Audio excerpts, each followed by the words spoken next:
Should I get started, everyone? Should I get started, guys?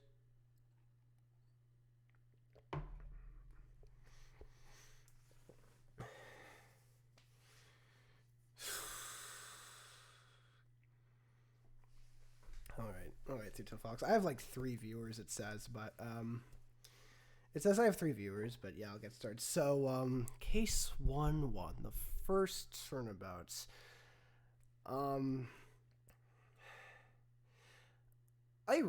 What I'm going to do, actually, before starting, is I am going to make another tier. I'm going to add row above, and then change colors, so I can keep this similarly color-coded. And I'm just going to put an average tier here. And this is where 1-1 is going. I do like the first turnabout. Trust me, I really do. It's not the best tutorial case in the trilogy, but we're gonna get to that for obvious reasons. But as a starter case, I really do like it. like you meet Mia and Phoenix, obviously. Phoenix, Mia, Winston Payne on the other side, and the judge. Your first opponent, like your first criminal is like really wimpy, and your defendant is Phoenix's best friend. What I like about this case is just like, I do like how short it is. This case is supposed to like, it's supposed to hand you the reins, and I think it does this pretty well.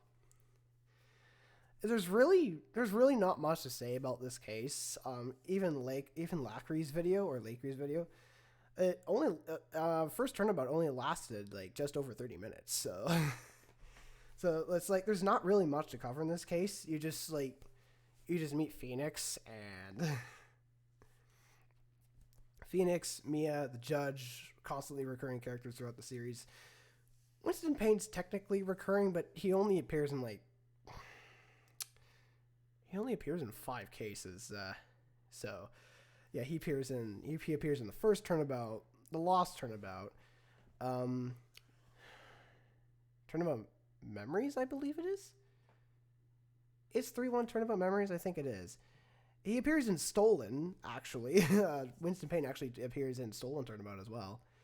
And then Turnabout Trump in Apollo Justice. So I know I haven't played Apollo Justice, but it's like really easy to get caught up watching things, especially when you're really into soundtracks. So it's like, yeah. But overall, 1-1, it's average. There's just not much to go over. Like, Lacri's video only lasts like 30 to 33 minutes, so it's like, you really can't say much about it. Okay, so, Turnabout Sisters. This is pretty good. I like this case. I actually, so the thing is with this case is, like, it starts off really strong. So, remember what I said about 1-1 being the trading wheels case? Like this case is, it's basically, yeah, it's the trading wheels case. So, this game basically just takes the training wheel. It's supposed to take the training wheels right out from under you. Because, the victim is, the victim is Mia Fey. The victim is your mentor, so immediately it's personal, and the defendant is like, it's Maya. Like, come on. Like, everyone loves Maya. Like, everyone is like, just protect Maya at all costs. So, you basically meet a lot of recurring characters throughout this case. Pat Mellon, yeah, this is actually a great introduction to Edgeworth. Now, Edgeworth in this case he's a dick in this case. I'm going to admit it. Like, just for this case, though. It's like this case and then case 3-4, but for the same reason as this one, which we're going to get into in a couple cases. So, Edgeworth, it's like, it's great. This case is where updated autopsy report comes from. And there are some problems with this case. So, number one is the introduction to Red White is just... It's odd to me. Like, it's strange that he appears himself. Like, it's very clear you're supposed to hate him with how he speaks, but at the same time, he tries to make himself look all innocent. Another problem I have is just like, April May is strange to me. April May is just a strange character in general. she's clearly the fan service character of the trilogy, but she only appears in this case. So, yeah. And that actually creates a problem that I'm going to get into in probably just a little bit. So, I'm not sure if it's in the second or third game, but I'm going to get into it eventually. So, Red White was pretty underwhelming. Red White was pretty underwhelming in my opinion. Seemed like he had a lot of influence, but he went down pretty easily. Yeah, that's fair. I mean, he did have the he did have a majority of the police and prosecutors under his belt because he could just blackmail them. And yeah, this your statement goes. Their statement is basically the exact problem with the end of the case. How he goes down is the problem. Because oh my god, Mia shows up at the last minute and tells Phoenix to look at the other side of a piece of paper. God. I can't believe it. Mia just shows up. She just shows up and just tells you to look at the other side of a piece of paper. How are you not supposed to be underwhelmed by that? And even then, when that doesn't work, Mia's just like, yep, let's just pull out a list of all the people Red White has blackmailed. Oh, look, now we confess this. Great. Oh my god. Oh, this character. Also, the bellboy's irritating. Like, I think some people like the bellboy, but my goodness. He's actually so... I gotta go exercise, right? I was like, that's all right, Three Tail Fox. Exercise is important. I want to get back to hockey next year, so I gotta get in shape as well. But yeah, 1-2, it's pretty good. It just got underwhelming towards the end, as that's what a lot of people say. Oh no, oh Turnabout Samurai, 1-3. I don't like this case. I like a lot of things about this case, but I don't like this case for one very particular reason. One very, very particular reason. And by the way, how I'm going to do it, this is ordered. So it's ordered as most tier list order. The closer you are to the colored bar over here, like the better you are. So 1-3. Oh my god. I'm sorry. I have to put Turnabout Samurai here. And it's because of the witnesses. I hate the witnesses in Turnabout Samurai. Don't get me wrong, I love the dynamic between Phoenix and Maya. Will Powers is an amazing character anyway. Will Powers is such a wholesome character. Edgeworth's character change technically starts in this case, and Dee Vasquez is actually a very interesting killer. Because it is proven that she does it by self-defense. Oh my god, the witnesses ruin this case. Oh my god, I hate the witnesses. So, other good things that happen in this case, Gumshoe starts to see a change in character because we're introduced to Gumshoe in 1-2, and he just does not like Phoenix at all. He starts to change in 1-3. I like Edgeworth's reaction to nobody giving their names. Yeah, that's a meme in Ace Attorney, and I do like that as well. It's just like, god, this case. So, let's start with the first irritating defendant. No, not first irritating defendant. No, the first irritating witness, Wendy Oldbag. I will give her credit though; she's tolerable in the courtroom, but when you're investigating, oh my god. When you're investigating, she's a real pain because now you got to go find something. Oh my god, Wendy Oldbag. Her interaction with Edgeworth is hilarious, though. She has this massive crush on Edgeworth. And the anime makes it seem like he's blushing, but in the game, it looks like he's having none of this. And I definitely prefer the game. And I do actually want to watch the full Ace Attorney anime. I don't care if it's sub or dub. I just want to watch it. But, yeah, 1-3 is strange. It's just not a good case to me. The witnesses ruin it. I went over Oldbag.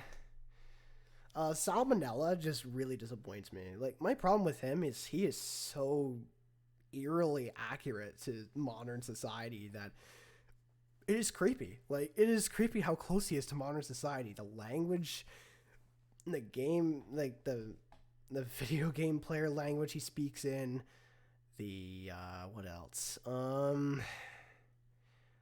They and his pervertedness towards Maya, which I'm not going to give it too harsh criticization because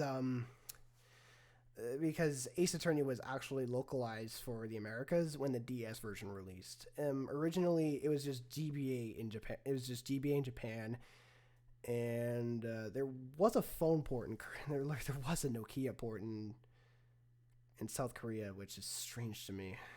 It is very strange how it came out for a phone. And the worst part about the phone track is like it came out like so many years after the first game did, and it makes no sense to me how that happened. But yeah, Salmonella he is so accurate to modern society, and it saddens me. And he's not even the worst. He's not even the worst person on the witness stand.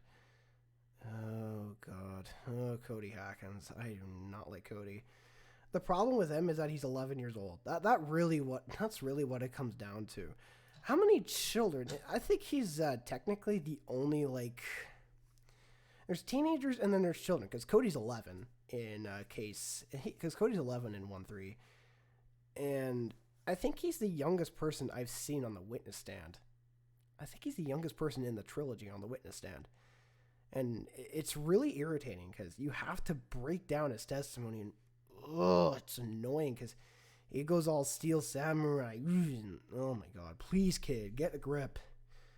He's not the worst character in the trilogy, though. At least in the trilogy, if not all of Ace Attorney, which we're going to get to later. So we just have some water. But I think that's all I can really cover about 1-3, because if I just go any further into it,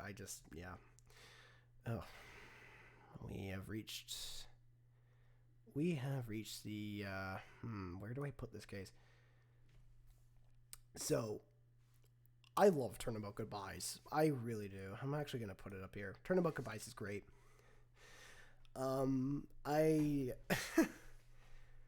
This is an amazing case.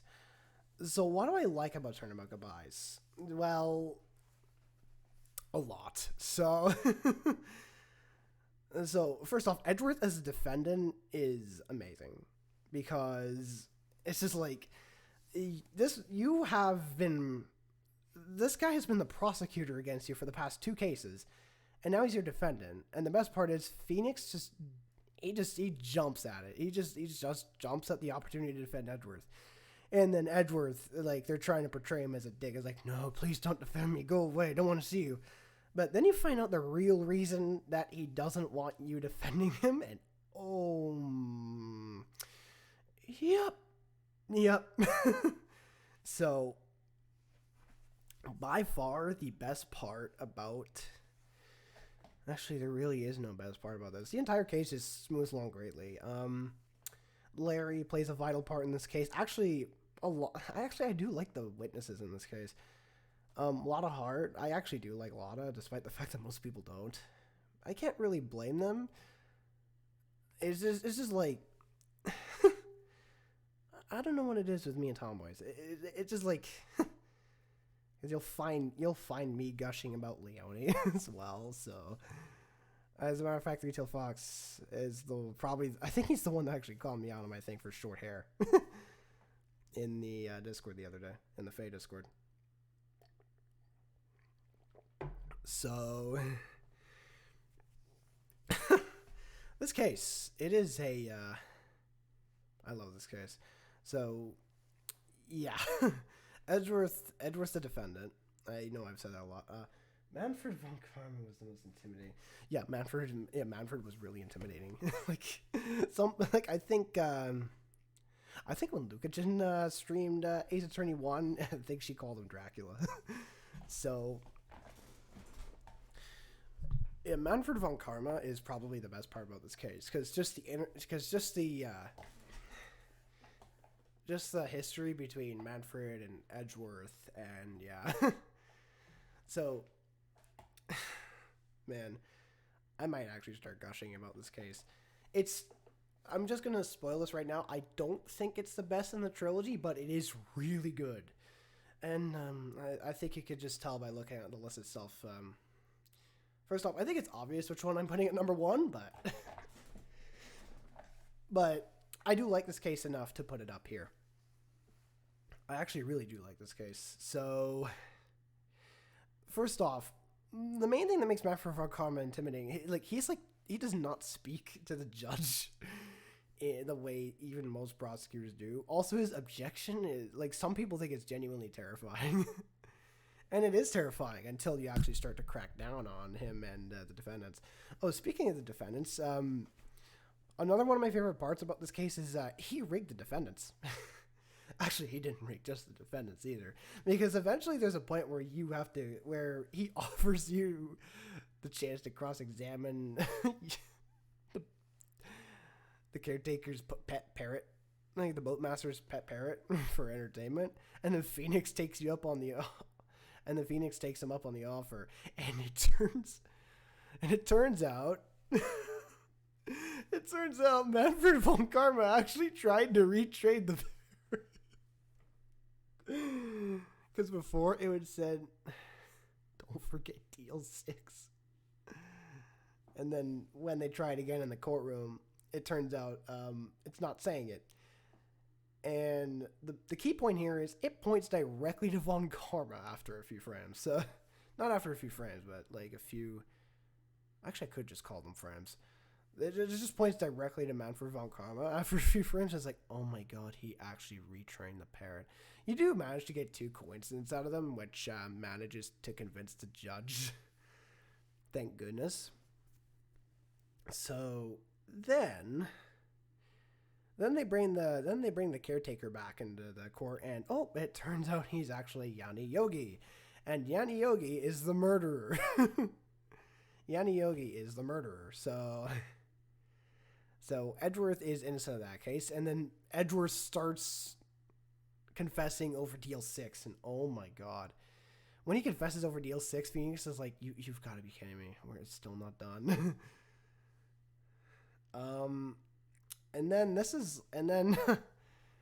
So my favorite part is that Phoenix decides to focus on this one glaring problem, which is the bullet hole in the glass in the elevator. And how they managed to actually nail the real murderer, which I'm not going to spoil it just yet. Oh my goodness. It's like, he pulls out this massive bluff. It's like, what if, so I found Yogi's backstory to be pretty compelling, so that's another plus for the case. Yeah, it really is interesting that it turns out that he was also in the elevator. I guess I should go over the DL6 in here before I go on. So, on the DL6 incident, more of the DL6 incident is covered in, I think, Investigations 2. But the gist of the matter is,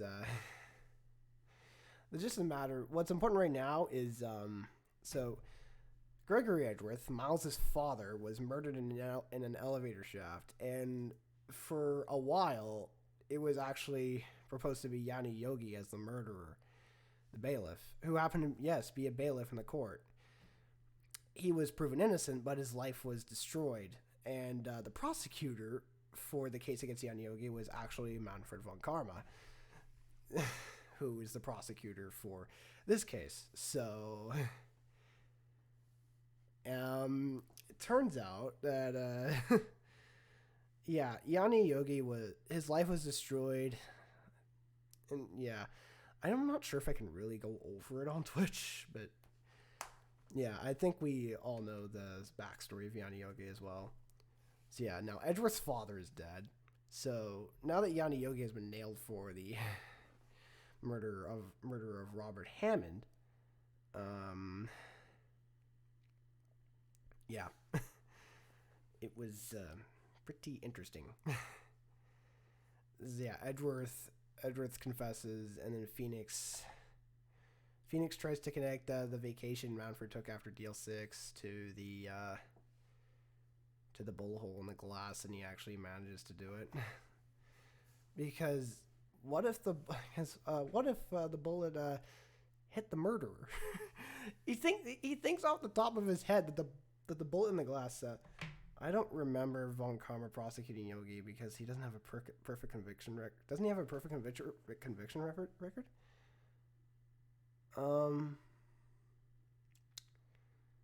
Oh, right. Oh yeah, I remember. Was it Robert Hammond that was the prosecutor in that case? Because I know Gregory Edgeworth was the defense attorney.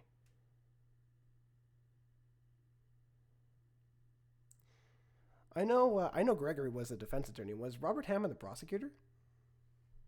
That would make a lot of sense to me, actually, if that was the case.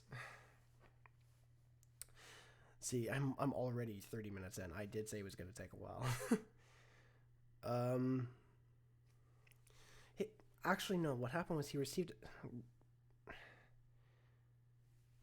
I think Manfred von Karma was actually. I think von Karma was actually found to have forged evidence and got a penalty on his record, and the defense attorney for that case just. I think Gregory was dead and Robert Hamm was. Oh, okay. Oh, okay. Sorry. I haven't played the first game in a while, so my memory's a little foggy, but I think, I know, so I remember now, Manfred von Karma, like, I think he was found to have forged evidence, but yeah, Gregory Edgeworth found out, and... And Manfred got a penalty on his record, and that's why Gregory ended up dead. Because, yeah, Manfred von Karma turns out to be the murderer, and they could prove it and Phoenix proved it by running the metal detector over Manfred von Karma. And my favorite part is Maya saved this case. Maya quite literally saved this case. Because when you encounter von Karma in the evidence room, he takes a lot. He takes a lot of evidence from you, but Maya managed to snag the thing that nailed von Karma, and then Maya thinks she's useless. Like, Maya, you are not useless. You literally saved this case. Ugh. Oh, Maya, poor Maya. Maya needs a hug. But yeah, there's also the court trial in which Edgeworth tried to defend Phoenix in front of the entire classroom. And that was really sweet. But yeah, 1-4 is Goodbyes is Turnabout Goodbyes is amazing. Oh man. Turnabout Goodbyes is an amazing case. All right. Rise from the Ashes. I'm going to put it ahead of Sisters, but I do have some problems with this case. Officer Meekins. Oh my god. I hate Officer Meekins. The problem isn't him himself. It's a stupid megaphone. Oh my god. Like... It's the megaphone. The megaphone just destroys his character because it will destroy your ears or your speakers or both. Oh my. And the worst part is, like, you can't really get past it either unless you mute your TV. And if you mute your TV, you miss out on the best soundtrack in all of Ace Attorney. So, but other than that, so, in Turnabout Goodbyes, Maya goes back to Korean Village, and so for 1-5, like, you need a sidekick, and you get Emma Skye, and I actually do like Emma Skye. Like, Emma is great. The mechanic she brings with her is also awesome, and this is actually a problem I find in the trilogy, because the trilogy is just an HD recreation of the first 3 games' cases, and that's all it is. There is nothing reimagined at all, which is fine. It gives you an authentic experience of all 3 games without having to go buy older hardware. The problem, of course, is this case right here. This case is the only case in all of Trilogy that utilizes forensic evidence. You have to wait until Apollo Justice to use it again. To be fair, Rise from the Ashes came with the DS, and it came with the DS port of Ace Attorney 1. And for a time, it was exclusive to that platform until Trilogy came out for the 3DS, I believe. Until Trilogy HD came out for the 3DS, and then for Xbox One, PC, PS4, and Switch. So, but Emma's great. Lana's great. Lana looks a lot like Mia, so that's kind of irritating. Damon Gant is awesome. Angel Star is interesting, at least. Sort of interesting. Like, yeah, food is certainly a way to a man's heart, but man. Man.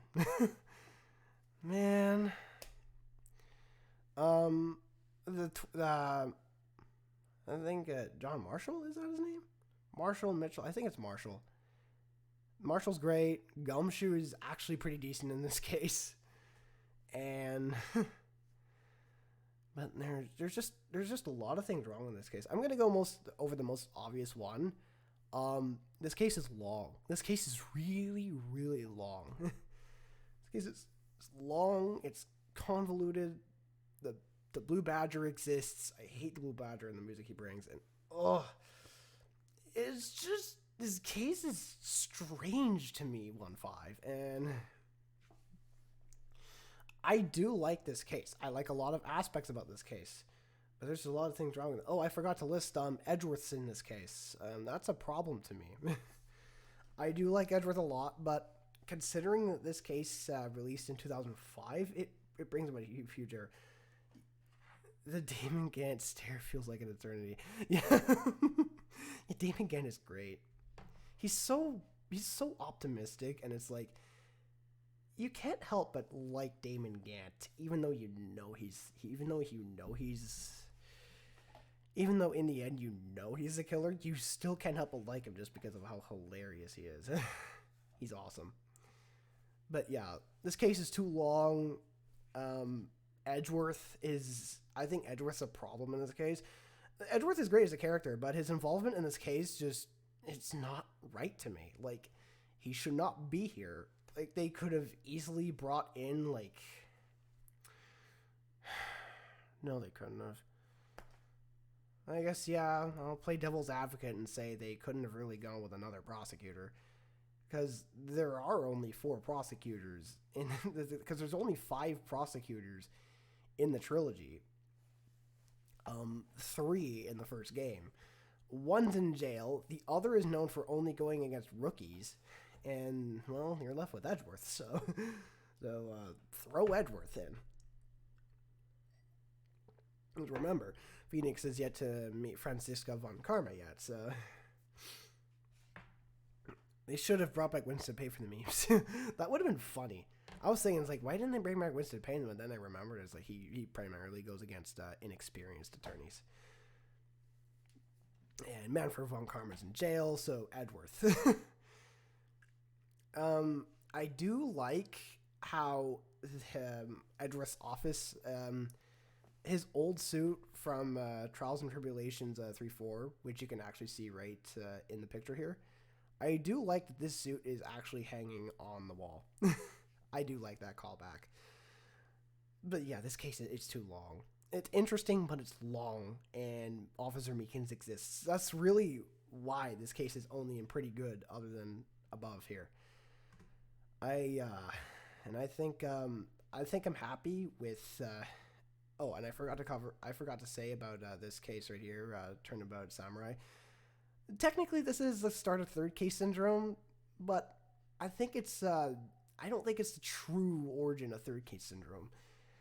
We're gonna cover that soon, but the real problem with 1-3 is the witnesses again. So we're gonna see a lot more problems in future cases. Speaking of a lot more problems in future cases, starting off Justice for All, we're going in poop tier. And why? There are some positives for this case. I adore the defendant. I absolutely adore the defendant. Maggie Bird is absolutely amazing. She is adorable. She's awesome. Just, oh. That's about the only thing this case gets right, though.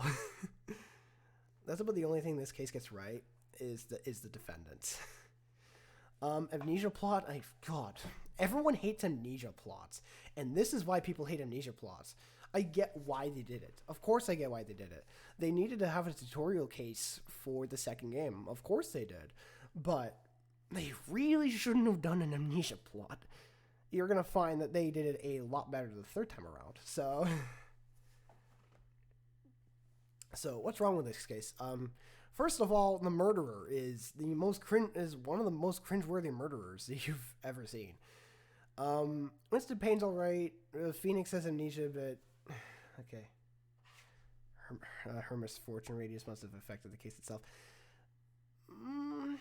Kind of, but at the same time, I love Maggie, so I think a lot of people really like Maggie, and it's like I want what's best for her. What's best for her is not this case, though. I think this case is actually longer than the first Turnabout, so God, Lost is just, ugh. Lost Turnabout is one of the worst cases in Ace Attorney, even for a first case. God. It's just pointless. There's also tutorial problems because Justice for All introduced two things in particular in the courtroom.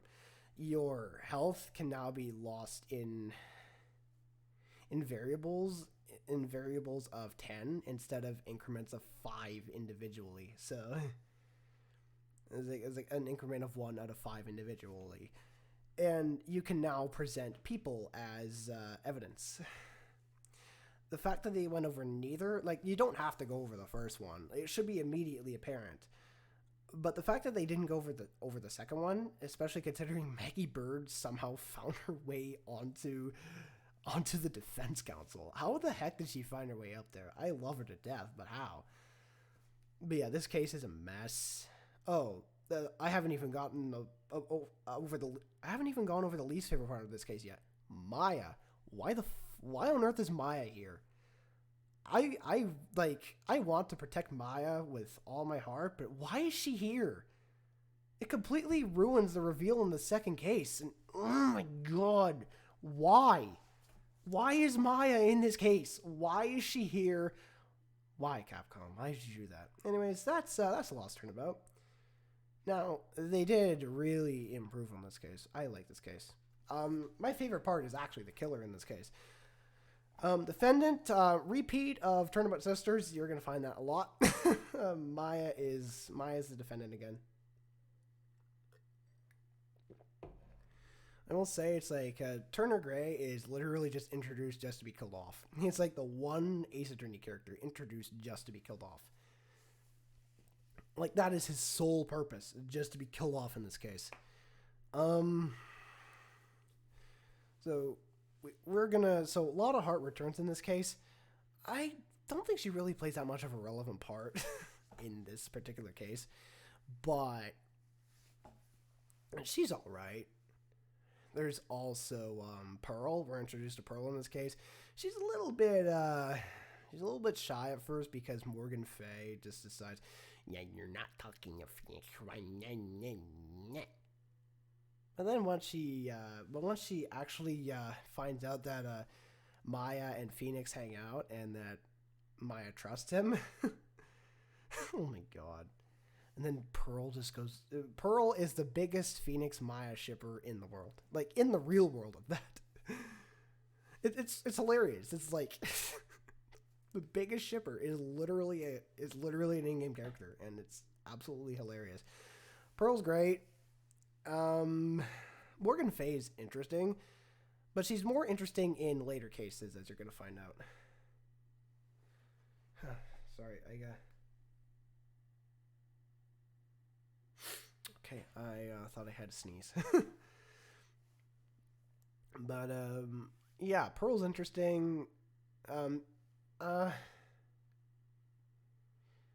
Mimi Miney is actually... She's just sad. Like, Mimi Miney is probably one of the saddest murderers in all of Ace Attorney. Like, her entire livelihood, like, this was basically all revenge. Her entire livelihood was stolen by this guy because of just one mistake. One mistake, and then her sister dies in a car crash. Edie dies in a car crash. Yeah, Edie Miney, her sister dies in a car crash. They took Edie Miney's identification and used that to reconstruct Mimi Miney's face. And yeah, oh man, this is a pretty heavy case. And then it turns out Morgan Fay conspired because she wants Pearl to take over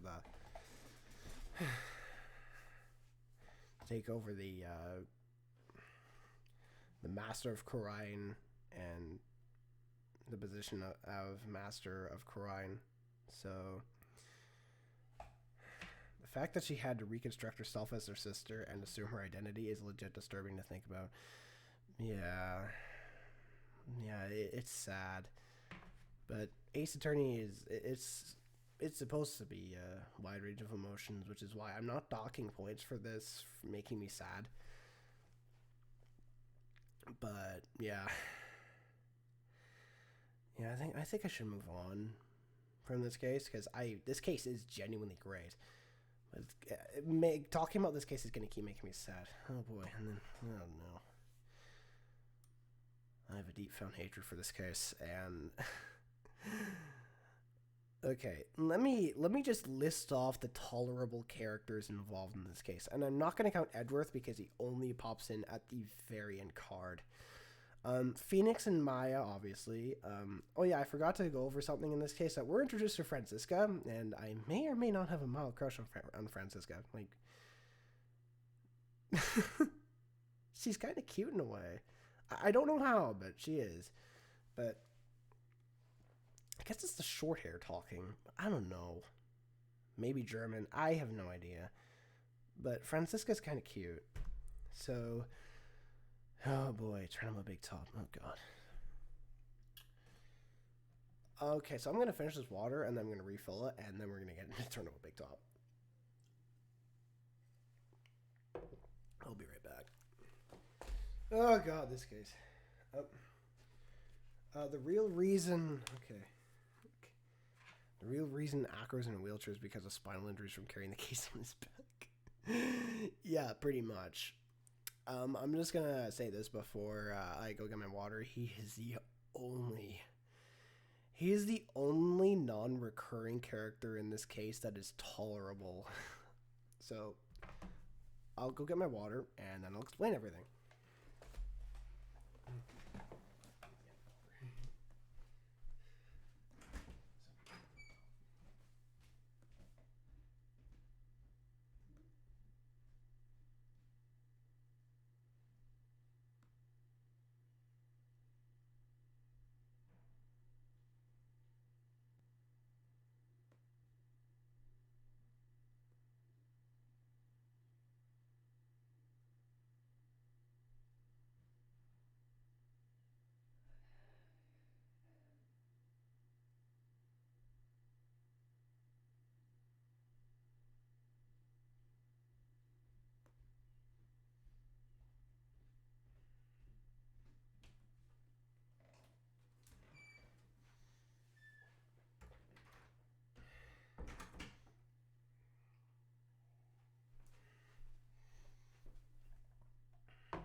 I'm back. I just gotta get water. Okay. Turnabout Big Top. Oh my. So, in theory, a circus actually isn't... I'm gonna go over the positives first. Francisca bringing up Edgeworth in the middle of the case is, that's actually an amazing part of this case, and it's by far the highest point. But, and I think the circus setting is actually an interesting setting for a murder scene. But there's just a lot of problems with it. First off, it takes place in the snow, which means the crime scene. I hate the crime scene in this case. There is nothing to work with in the crime scene at all. You have to go around to actually find anything. And I know you have to do that for most cases, but in this case, there is nothing to work with here at the actual crime scene itself. At least in Rise from the Ashes, like, you have two crime scenes to work with. In this, you literally have just one. So every non-recurring character except for the murderer in this case is intolerable. It ranges from intolerable to absolutely infuriating. So, and the soundtrack for this case, it's garbage. For some reason, there's a part in this case. I know there's a part in the last game where the variation of Cornered plays in Turnabout Samurai. I actually like that part because it's Gumshoe actually catching D. Vasquez about to eliminate Maya and Phoenix. Whereas in this, it's Money the Monkey stealing something. It's a freaking monkey. They're trying to corner a monkey. And for some reason, question plays here. Why does Pursuit question play here? This case crossed the line when it penalized me for pressing. Oh, God. When did it do that? I do remember that. I'm just trying to remember when. Was it when you were trying to cross-examine the clown? I think it was when I think the case penalizes you for when you try to cross-examine the clown and you press an incorrect statement because the judge absolutely hates dad jokes. And I'm just like, are you freaking kidding me? Why would you penalize me for cross-examining a clown? Anyway.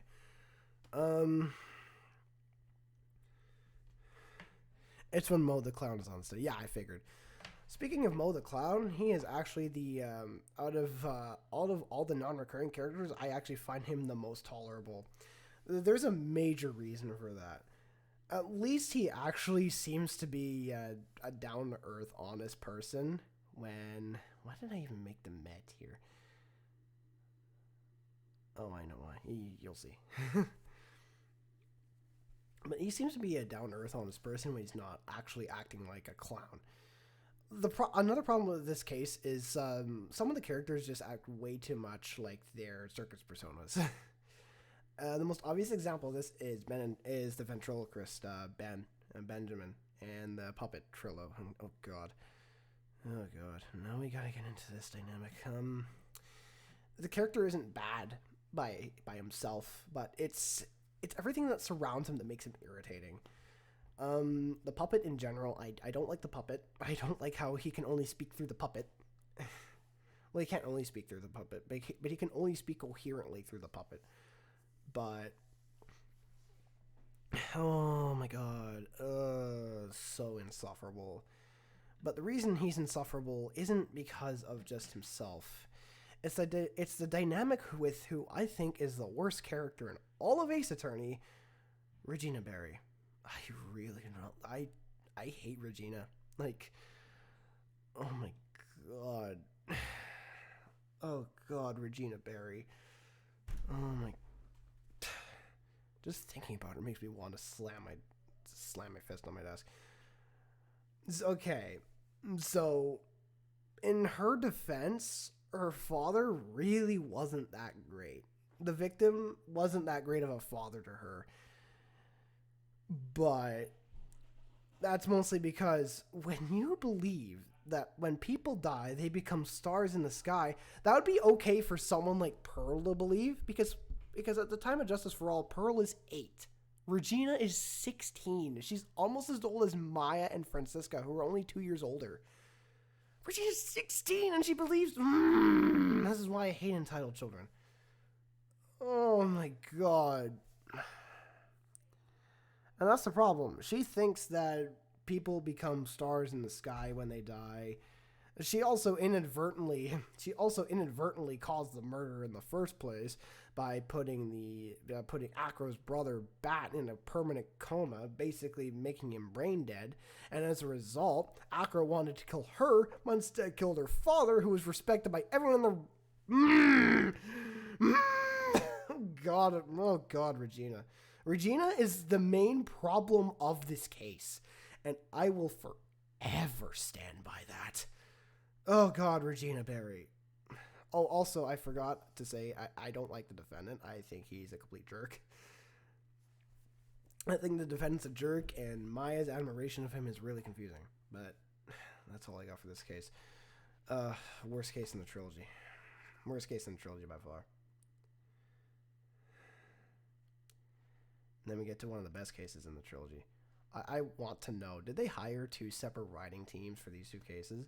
Because we go from one of the worst cases in all of Ace Attorney to one of the best cases in all of Ace Attorney. Because, like, Farewell My Turnabout, oh my.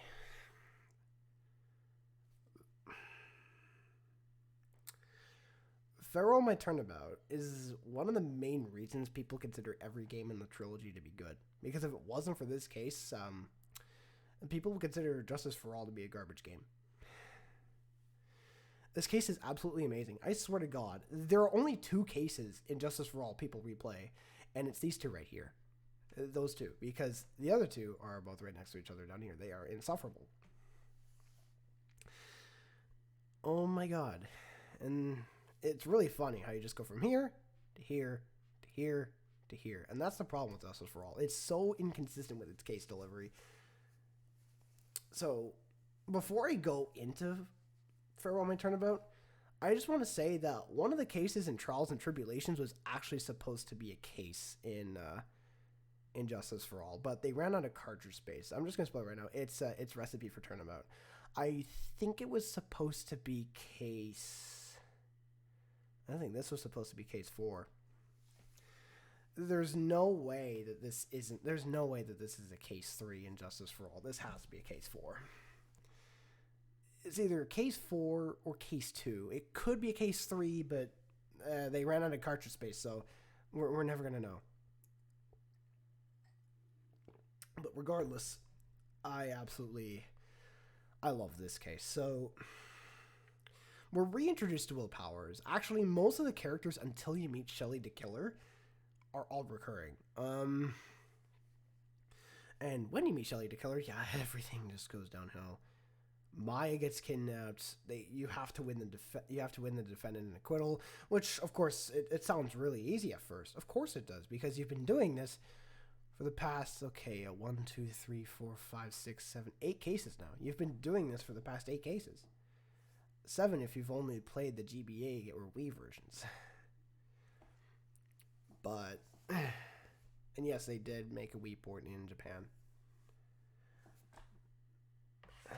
That'd be pretty whack, having Maggie get convicted twice in one game.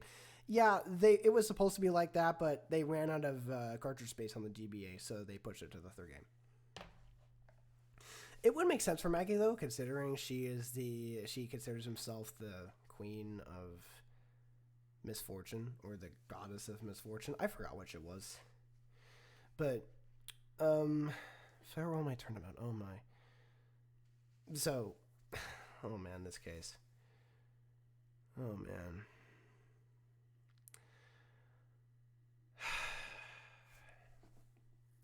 This case is, Farewell My Turnabout is amazing. And you'll see everything, there's just a bunch of pieces that make this work. The first one is Miles Edgeworth.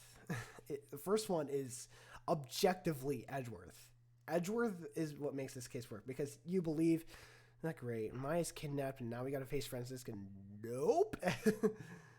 Nope, it turns out, because you meet Edgeworth beforehand, but Francisca gets shot in the right shoulder, I believe it is.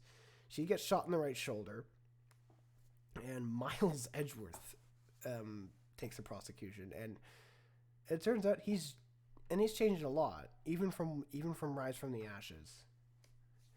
Edgeworth, he seems to fight for something different. Phoenix stays the same. We go over that dynamic throughout the entire case. more and more evidence points towards the defendant, Matt on guard. Phoenix somehow starts to turn it around onto Adrian Andrews. And then... Because when you ask on guard... Because, well, psyche locks were introduced in 2-2.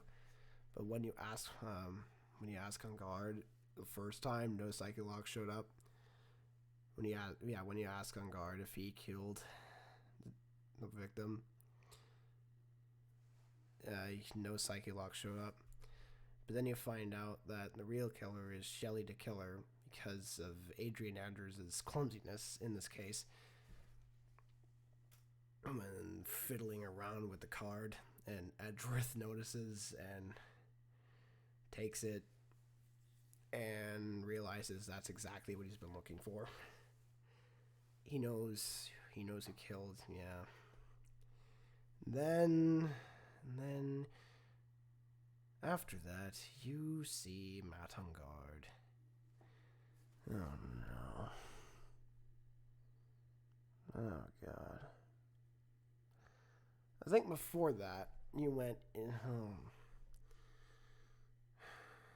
You went to on guard's house. Assassin's there. But of course they don't know it's the assassin. Shelley the Killer. But, oh my god.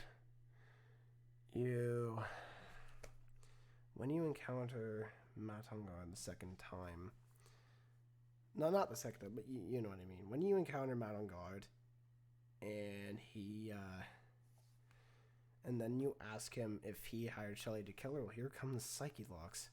And you're like, oh no. Oh no.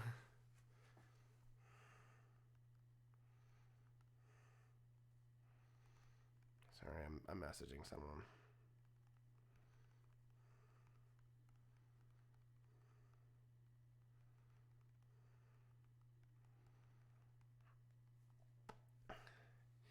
Yeah, you find out about the psyche locks, and oh my god. Not you find out about the psyche locks. I'm sorry. The more I think about it, it's just crazy to me.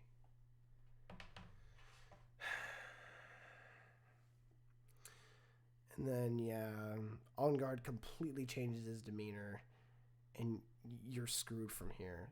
Like, you have a legitimate moral dilemma to think to yourself. Do I get On Guard convicted and have Maya killed, or do you let a murderer go to save your friend? And it's like, man, that is... and thank you, Zarek, for following. I'm sorry, I'm just at a point where I'm discussing Farewell My Tournament right now, and oh my god, this case, I love this case because of the moral dilemma it brings to you. Do you basically sacrifice your friend in order to serve justice? Fortunately, you can get it to a point where that doesn't happen. So, fortunately. So, this case does have a couple of problems, though. It presents a bunch of fake choices. It presents two fake choices, neither of which matter. The first is when you actually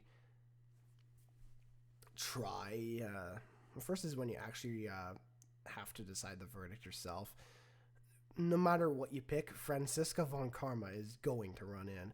Also, I forgot to mention the part where you find the note Maya has left you because Shelley the Killer has taken Maya. You find the note that Maya left you, and she wants you to get him a guilty verdict. To serve justice. She's willing to sacrifice herself for the cause. She's willing to sacrifice herself for the truth. So that's, if I ever play this case again, I'm going to pick guilty every time, because it's like, well, that's what your friend would want. That's what your friend wants.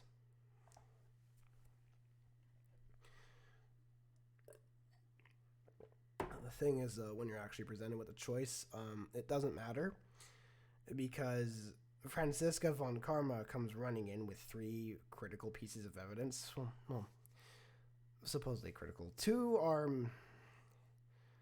One is completely meaningless, the gun he fired to harm Franziska. One is okay to just keep, but you don't really want to use it. And the third is that... And the last one, which is technically the second that gets brought up, is the tape that you sorely needed. Because earlier in the case, you find out that Matt Hungard set up a camera in Juan Carreta's room, the victim's room.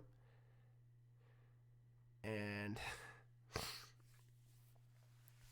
yeah, that camera was basically set up to blackmail, which he spells out to you in his confession, because he basically thinks he got away with it. And he almost did. He actually almost got away with this. Like, wow. And then, yeah, if you present because if you present like anything else, it's like pointless, and you get the bad ending. If you present anything else to anyone else, yeah, you get the bad ending. But and I don't ever want to get the bad ending. I've seen it. It's painful to watch. Yeah. And then you also have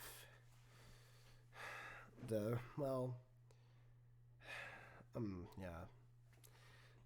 Excuse me.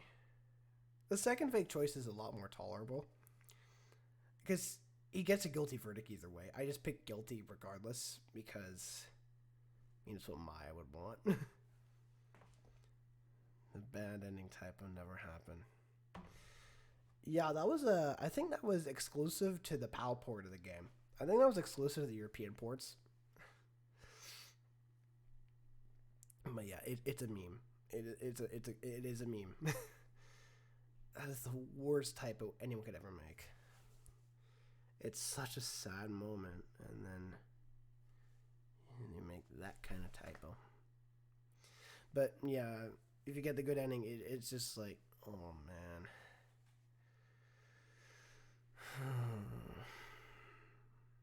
Yeah, it's like the second non-choice is, again, it's a lot more tolerable because either way he ends up pleading guilty, which is like, thank God.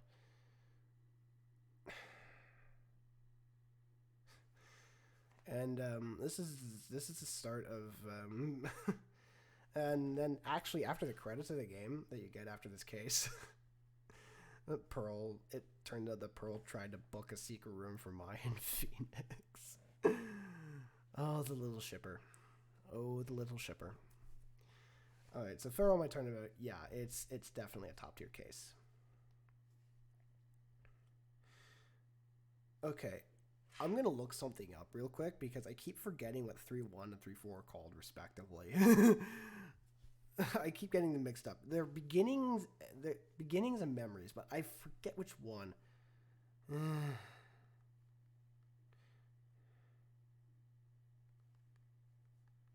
Yes, Pearl is actually built different. Jesus, she's got a hell of a right arm, actually.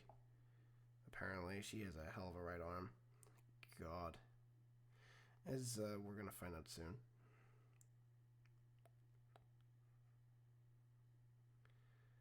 Okay. Okay, Turnabout Memories. This is Turnabout Memories, and case 4 of Trials and Tribulations is Turnabout Beginnings. Okay. I just had to look it up. I just kept getting it confused. Turnabout Memories. I'm torn between great and pretty good. It's not in the yes tier. I know that for sure. I do really like this case.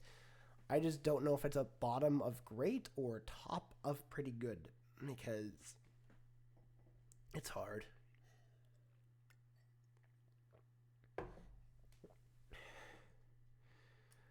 I think I'm going to put it at the bottom of great.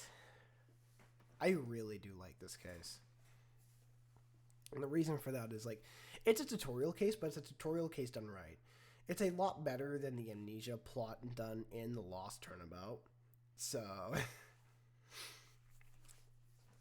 And it gets points for that. Marvin Grossberg is Marvin Grossberg, who debuted in Turnabout Sisters and returned in Turnabout Goodbyes. He's great, and he's pretty good in this case as well.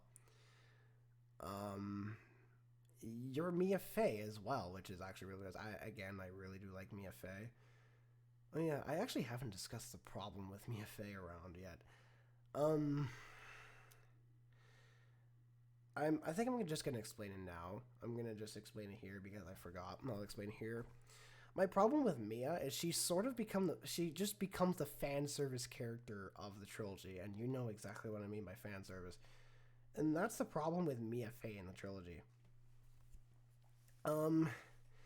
Because initially yeah, it's April May. Hell, there's a hidden sprite in the DS and GBA versions of the game that like there's an unused sprite for when Phoenix first sees April May, but they scrapped it because you meet April May before the first trial. So, but the thing is that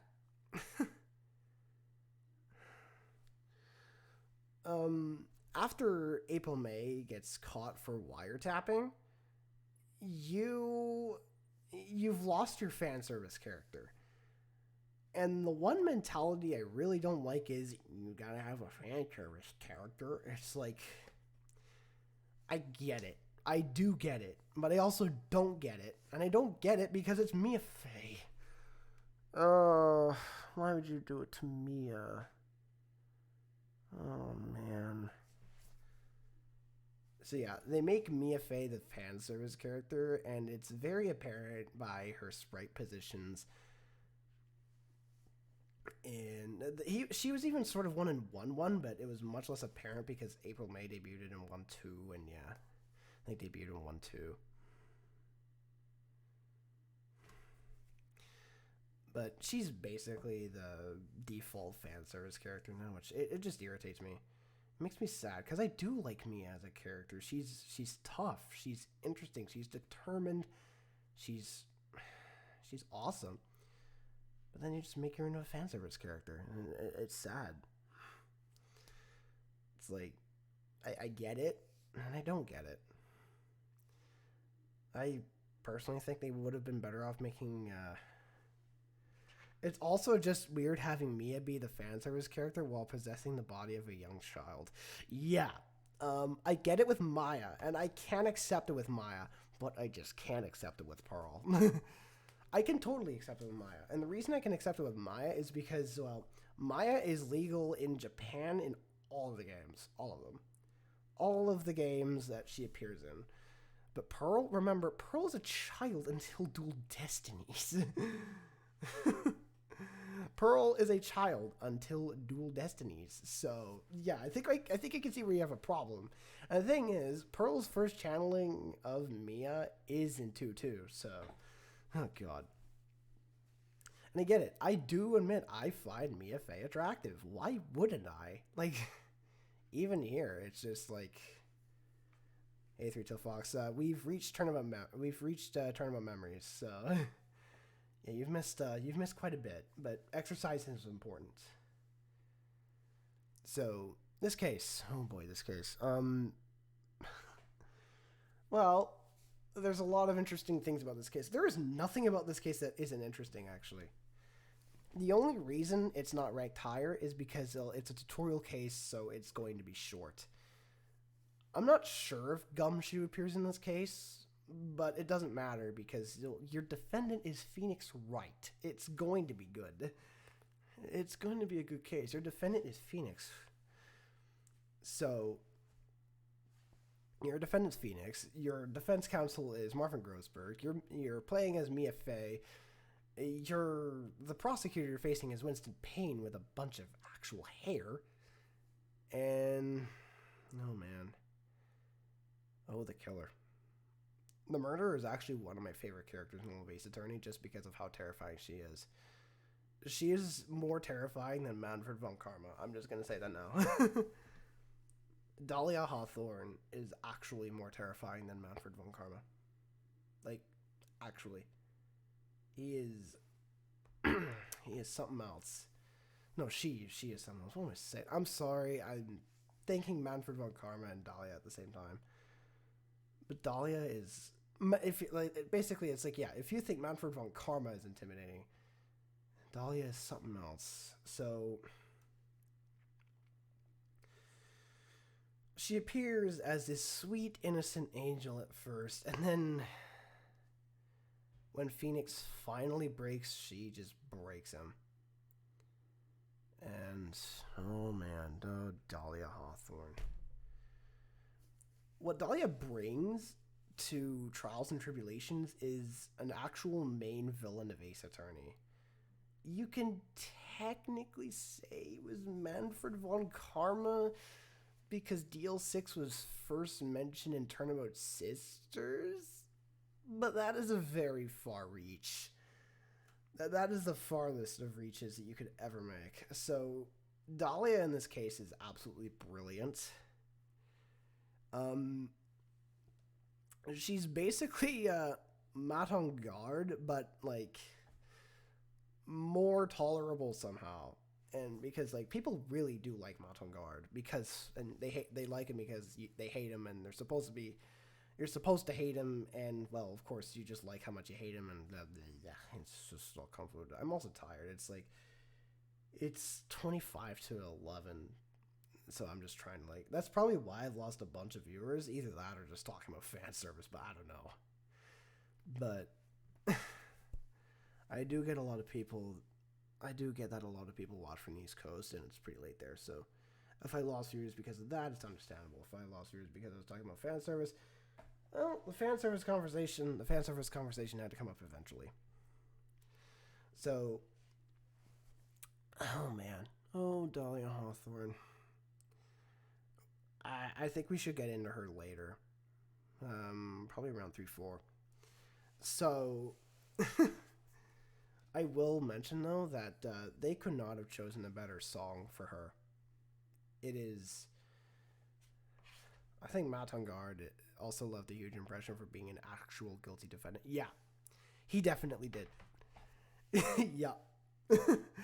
Yeah. That was probably the main draw of Farewell My Turnabout. And I really do like these defendant. Why did all the viewers come back all of a sudden? My viewer count is fluctuating between 4 and 7 for some reason. So, yeah. Turnabout Memories, yeah, it's good. I do like it. I really do like it. Okay, so Stolen Turnabout, yeah, you're going up here. you're going at the bottom of here, but you're going here. Luke at Me is awesome. Luke at Me is great. Wrong the Light is actually one of my favorite defendants. The double jeopardy rule is actually put very well into play here because... But the problem with the double jeopardy rule is you completely miss it in the next case, so... Or at least, that's what I thought. I don't know. So, Prosecutor Godot. Godot is the second best prosecutor in Ace Attorney. I'm sorry, nothing tops Edgeworth. But I do like Godot a lot. His mannerisms about coffee, well, they don't make sense until he explains it. But then it's like, oh, yeah. In a good way. It's in a really good way. So, he's entertaining. His theme is great. Also, I do have to mention, the soundtrack for Trials and Tribulations is actually great. I love the soundtrack in this game, and 3.5 might actually show you why. But even before 3.5, it's awesome. I do admit the objection theme is a little underwhelming, but it's good. It's just, when you get to Dual Destinies, it kind of gets a little irritating. Why do they use it for Phoenix? It's obviously Mia's. Why didn't they just stick with the one? Why?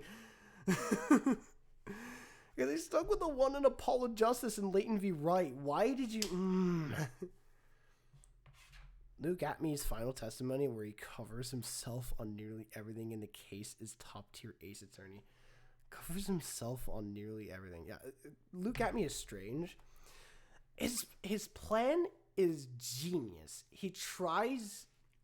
so Rhonda Light intentionally...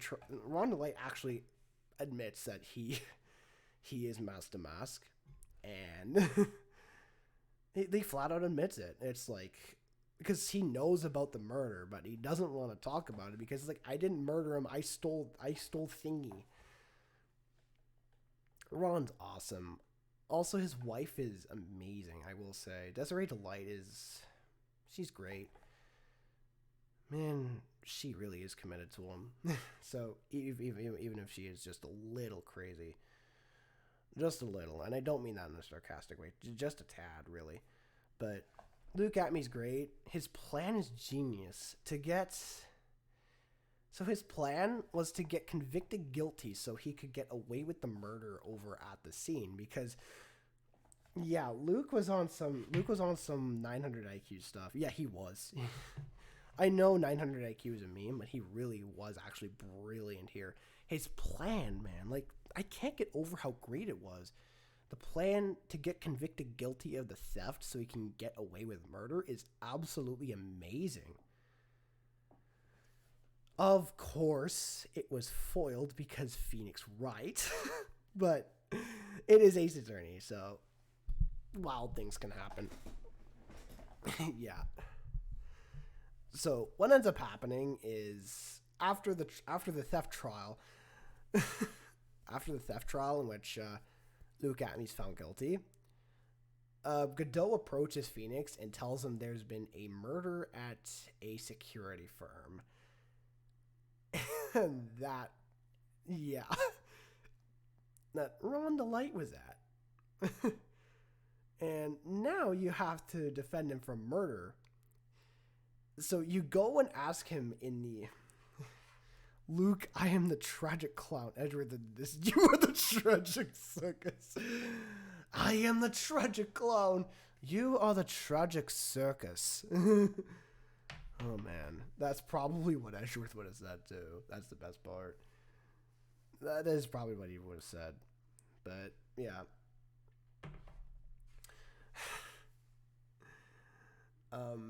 When you actually get to the murder scene, yeah, it is interesting because, well, you run into Larry. I want to ask you, how did Larry go from selling hot dogs? I know they're samurai dogs, but I'm just calling them hot dogs. How did he go from selling hot dogs in Turnabout Goodbyes to a security firm in the Stolen Turnabout? Like, how? How did he do that? Like, how?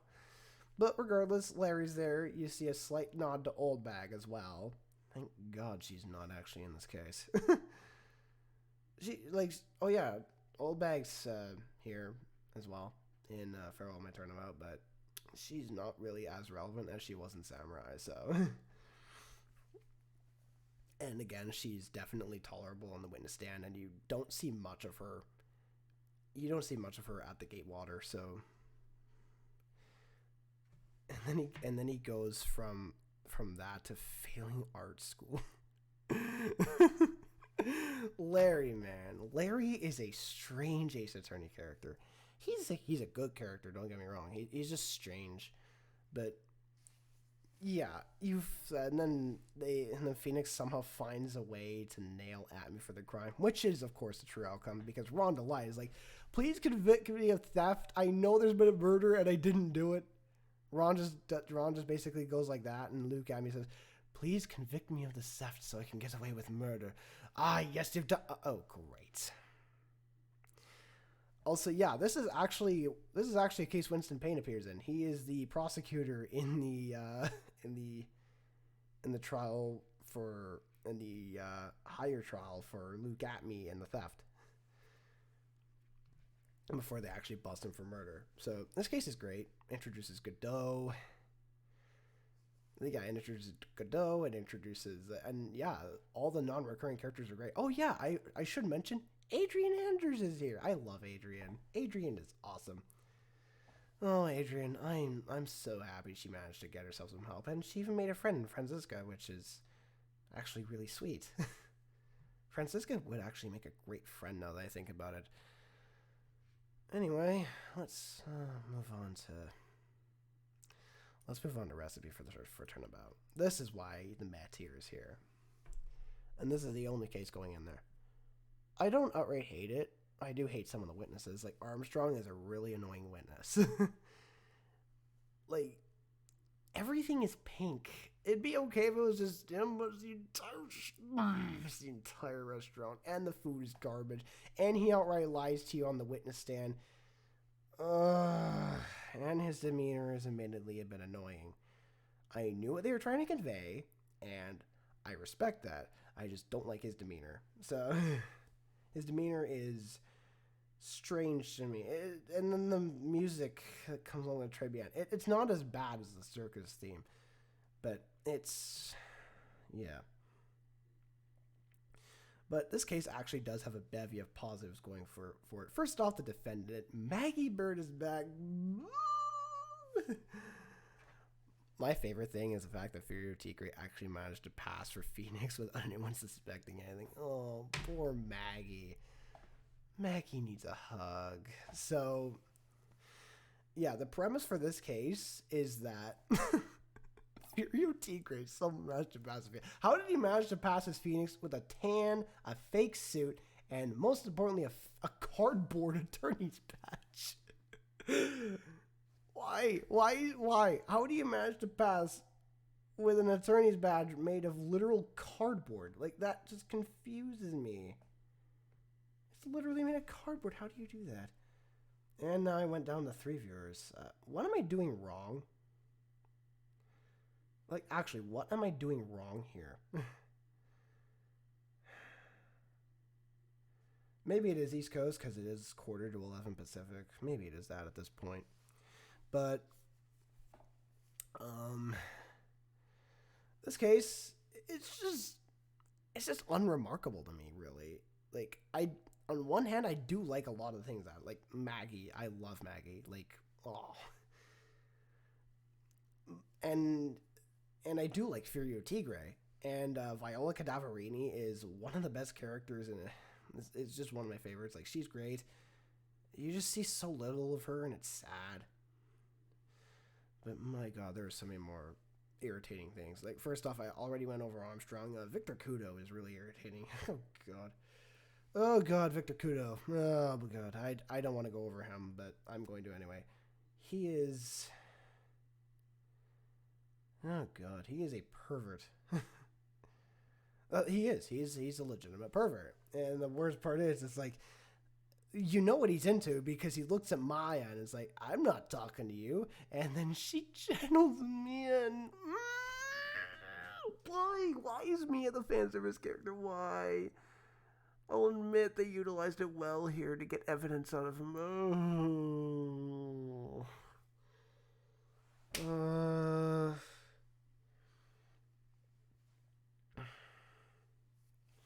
Why is Mia the fan service character? She deserves better than this.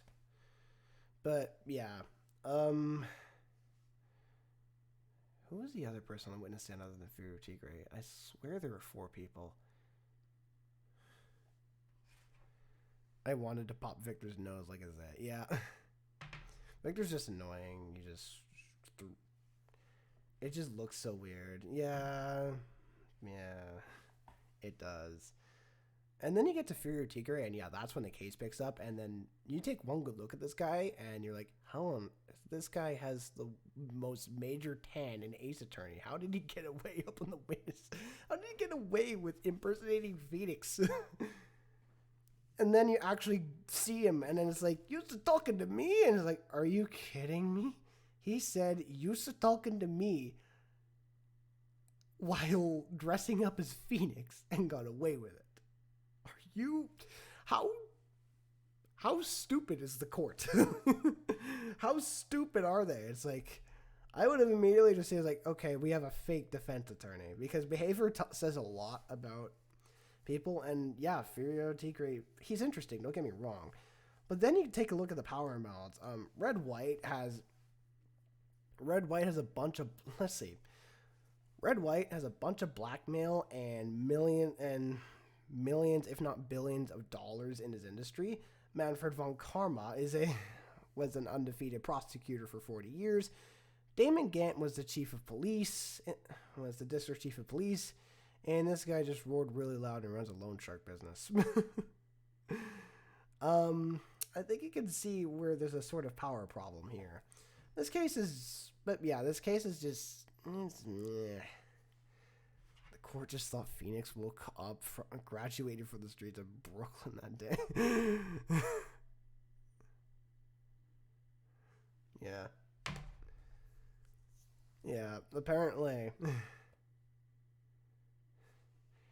I actually thought he was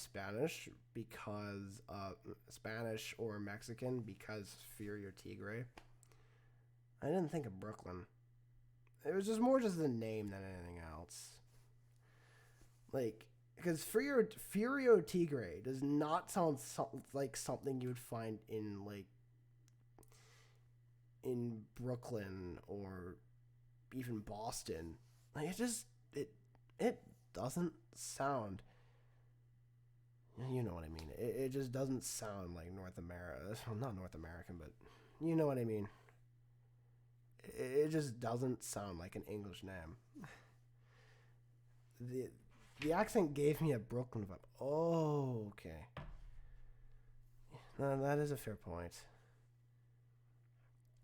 So yeah, Furio's breakdown is actually underrated. Like, it's not the best breakdown. Now that clearly goes to Damon Gant, but yeah, it's really good. Okay, we need to get into 3-4 here.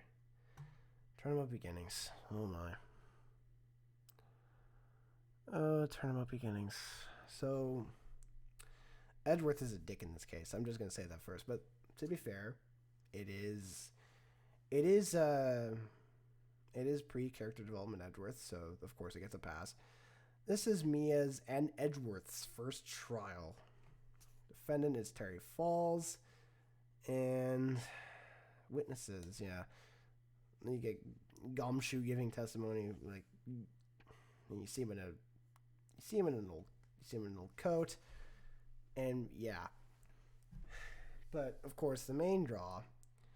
Of course, I'm gonna put in great because this is a great case. I think I might actually put it here.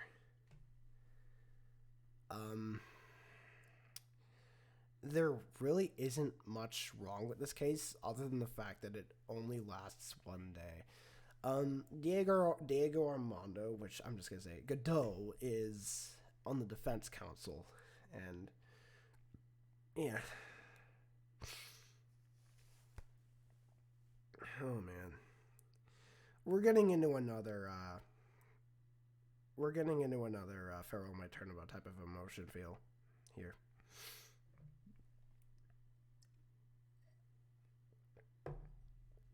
So it's just like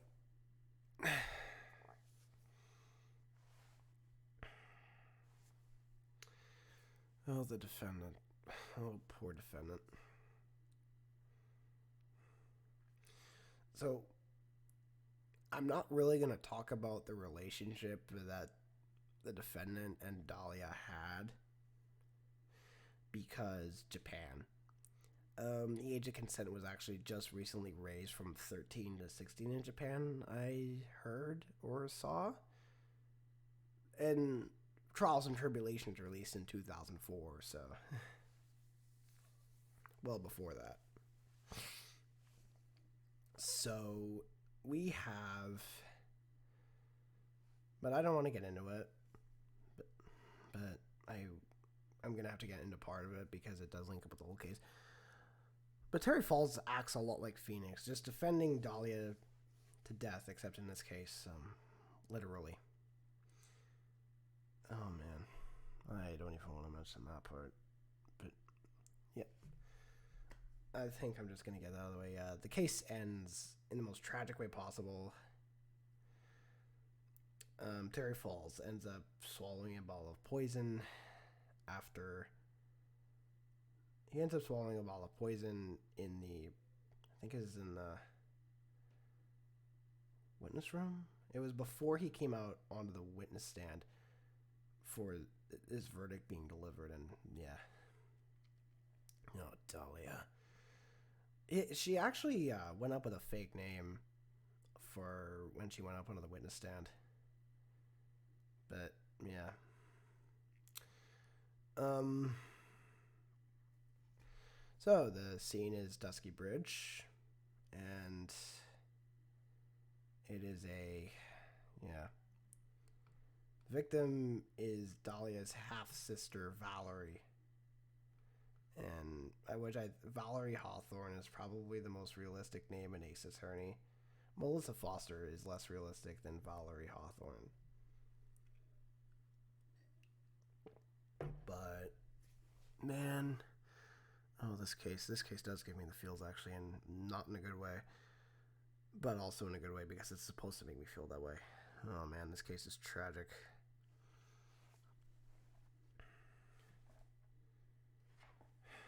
Seems staying alive was falling out of fashion for Porteri. God damn it. Damn it. Alright, I gotta talk about this case. I think I went over it already in a bit of detail, but yeah. So what's interesting about this case is this is the second time we meet Dahlia, but this is the first time Mia meets Dahlia, and I forgot what Mia's reaction to her was, but yeah, we already know this girl's trouble. This girl is real trouble. And because, well, we know what she tried to do to Phoenix before in the events of 3-1. So, yeah. But this case is great. This case is great because, I mean, seeing Mia Fey as the defense attorney is always great. But yeah, just this case in general. Also, sometime after this case, yeah. Sometime after this case, Godot gets poisoned and he's asleep for, I think it was like 6 years or something like that. Man. I think it was after this case, and yeah. So, alright, 3-5. Oh boy. Bridge to the Turnabout, man. I love this case. This is number one. Farewell is very close, but Bridge, there is no passing Bridge. I don't think I know I haven't played any of the games after Trials and Tribulations, but I'm pretty sure not a single case has topped Bridge to the Turnabout yet. So the case even starts out really hot. So right off the bat, you're having a conversation with Phoenix. Like, Phoenix is having a conversation with Maya and Pearl, and they're discussing about going to the Hazakura Temple, and the Hazakura Temple for I think it was a special training course for Maya. Phoenix doesn't want to go because he hates the cold, and he looks at the newspaper cover and sees who he thinks is Dahlia Hawthorne. And that's just the first 10 minutes. That's just the first 10 minutes of the case. This case is Iris Institutive. Yeah, I adore Iris. Oh, man. Iris needs a hug. Maya needs a hug. Maggie needs a hug. So many people put Iris as number one. I think quite a few people actually put Iris as number one Ace Attorney Trilogy waifu, and yeah, I can't blame them. I think I do as well. Iris, oh man, we can't even. I think this is where I'm going to go into her because they travel to Hazakura Temple. They go inside because it's freezing cold outside. I believe this case takes place in February. And February is actually one of the coldest months of the year, believe it or not. In some places, where I live, it definitely is. But you go inside, and you meet Elise Donim. Elise Donim. I think that's exactly what I think that's how I'm going to pronounce it. Donim.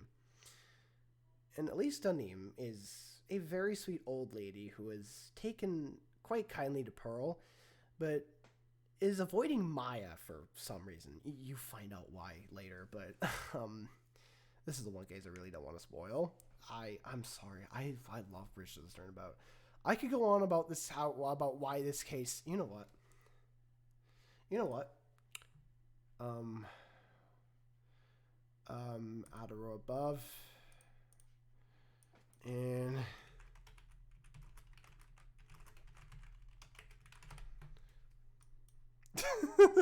I'm sorry. I love this case. Oh my god, this case is it is amazing. It's an absolutely amazing case.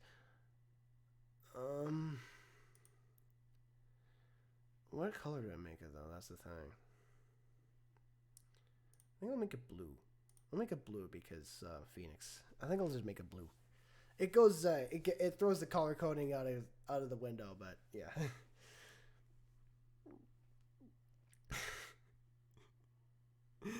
Bridge to the Turnabout is absolutely something else.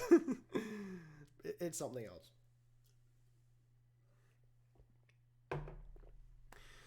So soon after, Elise Nanim takes Pearl with her. I think is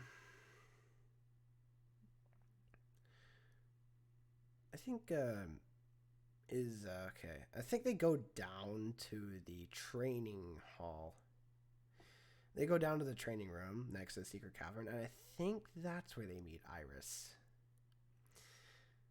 And do they meet Iris in the main hall, or do they meet in the training hall in the inner temple? I forgot. Is it the main temple or the inner temple? I forgot. But yeah, they meet Iris, and it's like, oh my, because at this point everyone still thinks it's Dahlia, because well, the name of the character hasn't been revealed yet.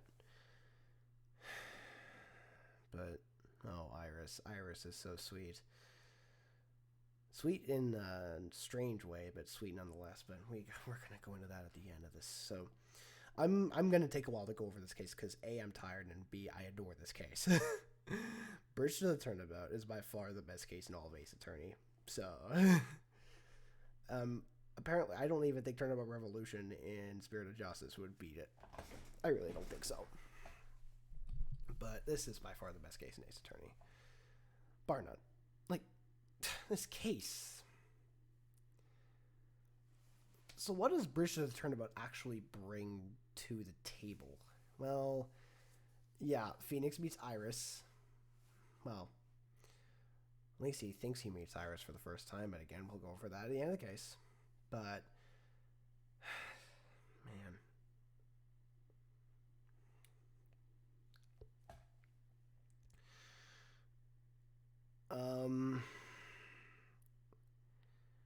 Soon after they meet Iris, they go back to the inner temple, and maybe this is where they meet Elise, but either way, they go back to the temple.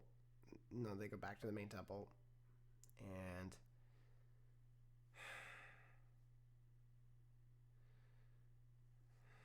yeah, I think this is where they meet. I don't know when they meet Elise, but it's either before or after they meet Iris. But it's after they meet Iris. Elise takes Pearl to do some reading, and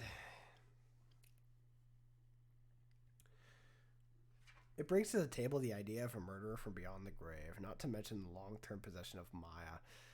Yeah, this case. Like, I'm tired, but I need to go on in detail over this case because I love it so much. Oh, man.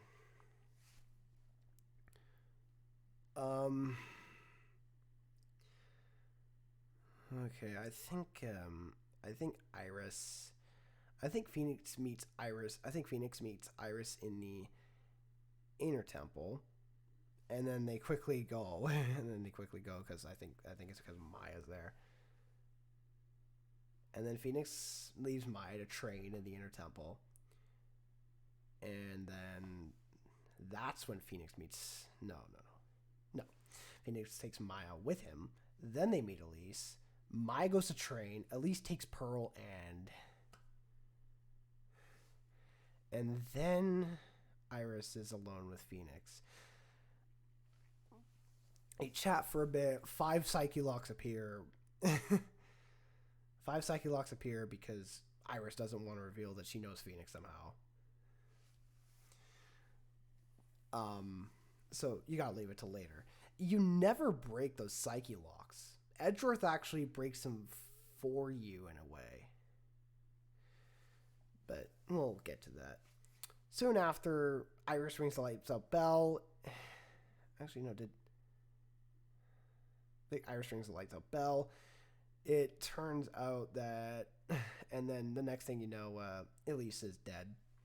Elise is murdered, and someone saw Iris pull out the gigantic metal sword with her own 2 hands. That's actually one of my problems with this case is the supposed murder weapon for a solid 70% of the case. It doesn't make sense. Like, it doesn't make sense. Like, first off, it's attached to the statue. Not only that, it's also big and heavy. Iris has teeny little arms. So, then Phoenix runs to the bridge. She wielded Thunderbrand. Yeah, it's basically Thunderbrand. Yeah. For anyone watching right now, Thunderbrand is what Catherine from Fire Emblem 3 Houses wields by default.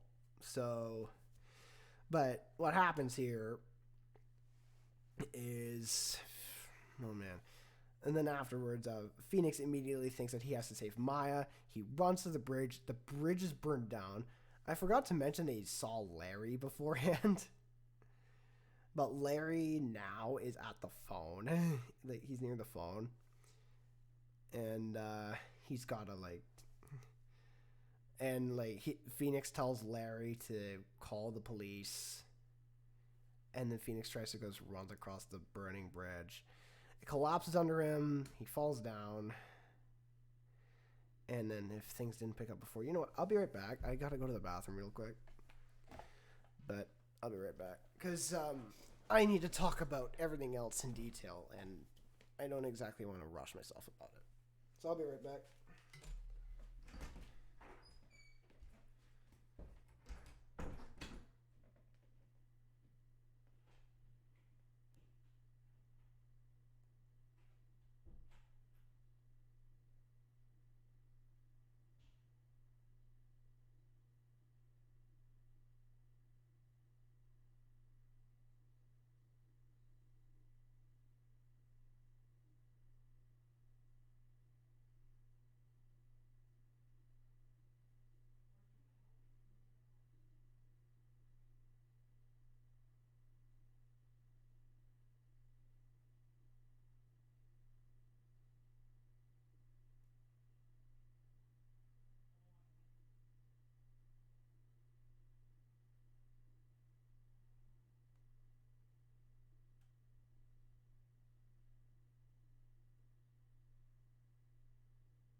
Alright, and I am back. Phoenix partook in the Arctic plunge. A fine activity, if I do say so myself. Yep, it sure as heck seems like it. That's probably exactly what he did. Not voluntarily, of course, but yeah. So, I think, to recap, Phoenix just fell down the bridge is where I'm at.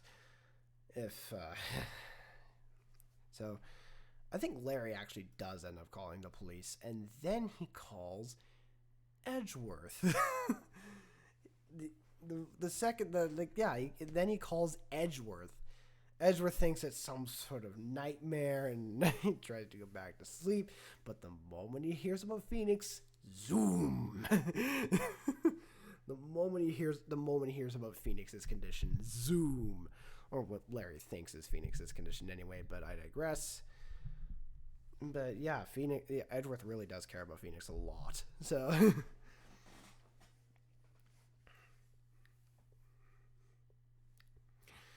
then you have the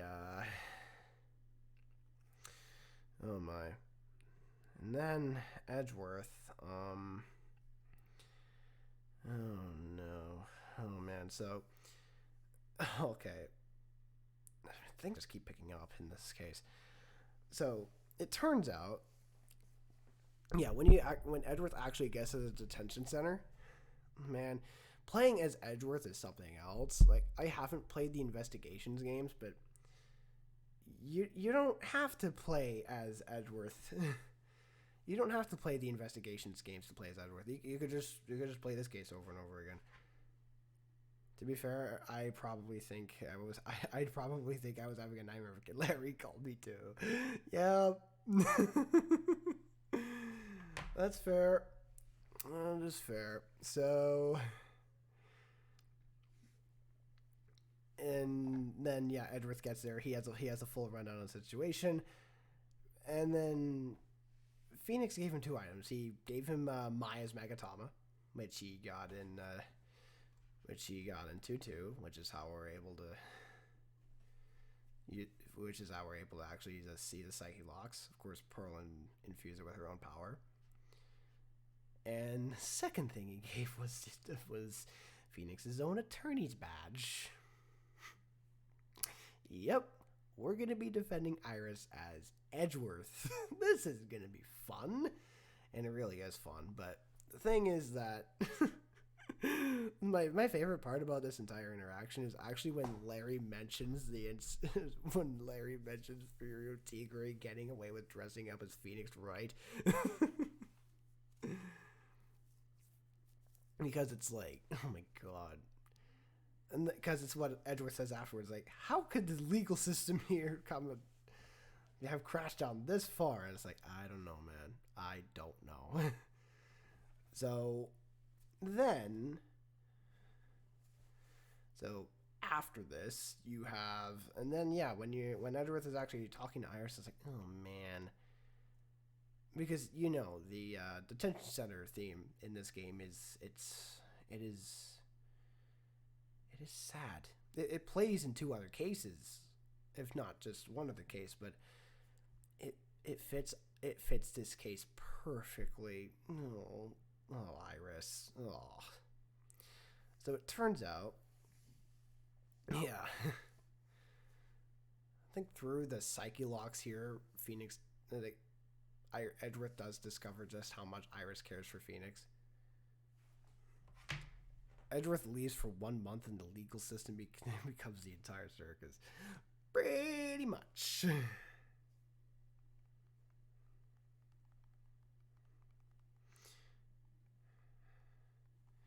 Yeah. That's pretty much what it comes, yeah. What it becomes. So, then you have, when you go and investigate, you find out that, oh gosh, what do you find out from this case? Well, Gumshoe's got to get the bridge repaired.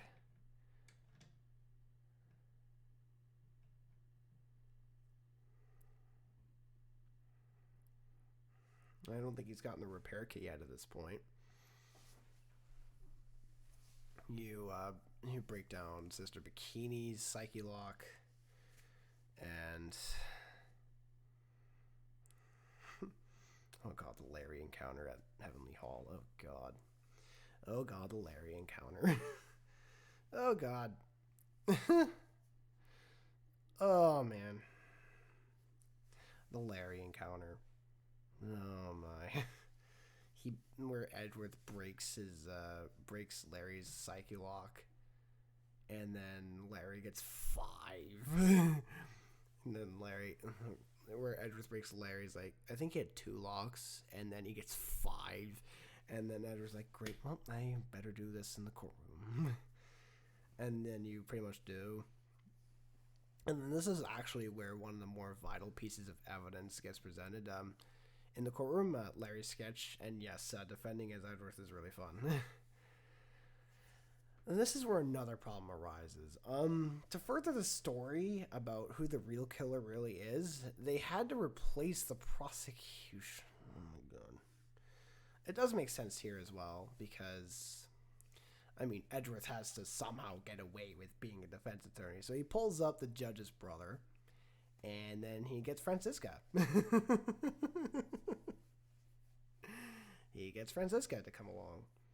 Why Francisca? I don't know, but Francisca. Again, they could have brought back Winston to pay for the meetings, but Franny makes sense. She's cute. Franny's actually kind of cute, but Edgeworth gets through the first trial. The most vital piece of evidence that actually comes up here is the sketch that Larry brings up, which I'm just going to mention now. It's he painted it the wrong way because he was upside down, and it's actually not bad. The orientation of the bridge is strange, and I'm not going to criticize the fire effects too much because, oh god, people hate fire effects. Fire effects are actually hard to draw. Francisca's just not having a good day. Gets brought back unprompted just to lose again. Yeah. Yeah, poor Franny. She actually kind of needs a hug. Although she'd probably whip you in the process. So then you go to... So after the first trial, you go and you play as Phoenix again. And Francisca is tagging along with you this time. Yes, Francisca von Karma is tagging along with you. Because Maya is, of course, on the other side. Because Maya's, of course, stuck at the inner temple. Gumshoe's got to get the bridge built. You got to have someone tag along with Phoenix, so why not Francisca? It is actually kind of cute, though. So, then... I think you break Sister Bikini's psychic lock at this point, I believe. I think she actually had 2 in this case. But there's also the concern if you also have to find Pearl. And I don't think you actually find Pearl before the second trial. But what you do find... No, actually you do find Pearl. You find Pearl and then you find Godot in the training room. You find Prosecutor Godot in the training room. Now that right there is fishy because... that means, considering the bridge was built, he was stuck there he was stuck there for a day. He was stuck there for like 2 days. So yeah, Godot was stuck there for a day, and yeah. Then then I think that's when the second day starts. I'm sorry if my memory's a little foggy. It's just like, yeah. The interactions between Francisca and Phoenix are actually kind of cute in a way. Like, Phoenix actually starts to develop a crush on her. And it's like, is that your... Please tell me that's your fever talking. And, yeah. Okay, how many... Are there 2 trials or 3 trials? In this case, I know there's at least 2. But I know there's at least 2.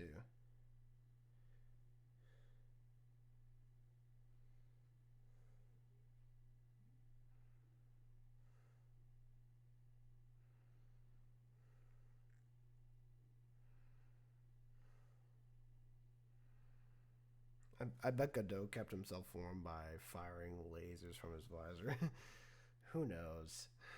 Oh, who knows? Oh my. I just want to see something here. Okay,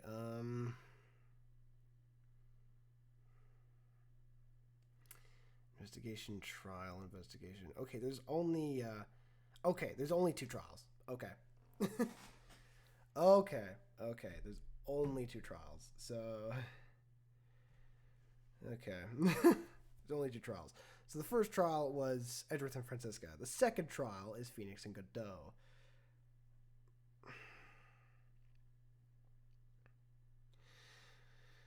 Oh boy.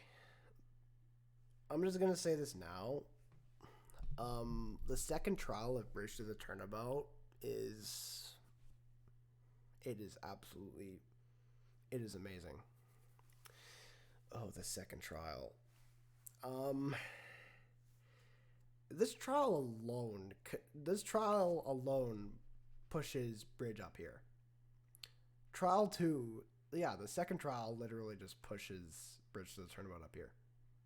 Just that trial by itself. But the rest of this case, and most of the cases beforehand, actually, I think Trials and Tribulations is the best video game of all time. It's definitely the best visual novel game, and I think it does rival Ocarina of Time. I think it actually might. I've never played Ocarina, but because this entire trilogy just pushes story to the next level, and I think Ace Attorney is actually what made visual novels relevant in the West. I could be wrong, but I don't think I am. The second trial, so things actually go pretty smoothly as usual until Iris's demeanor absolutely changes.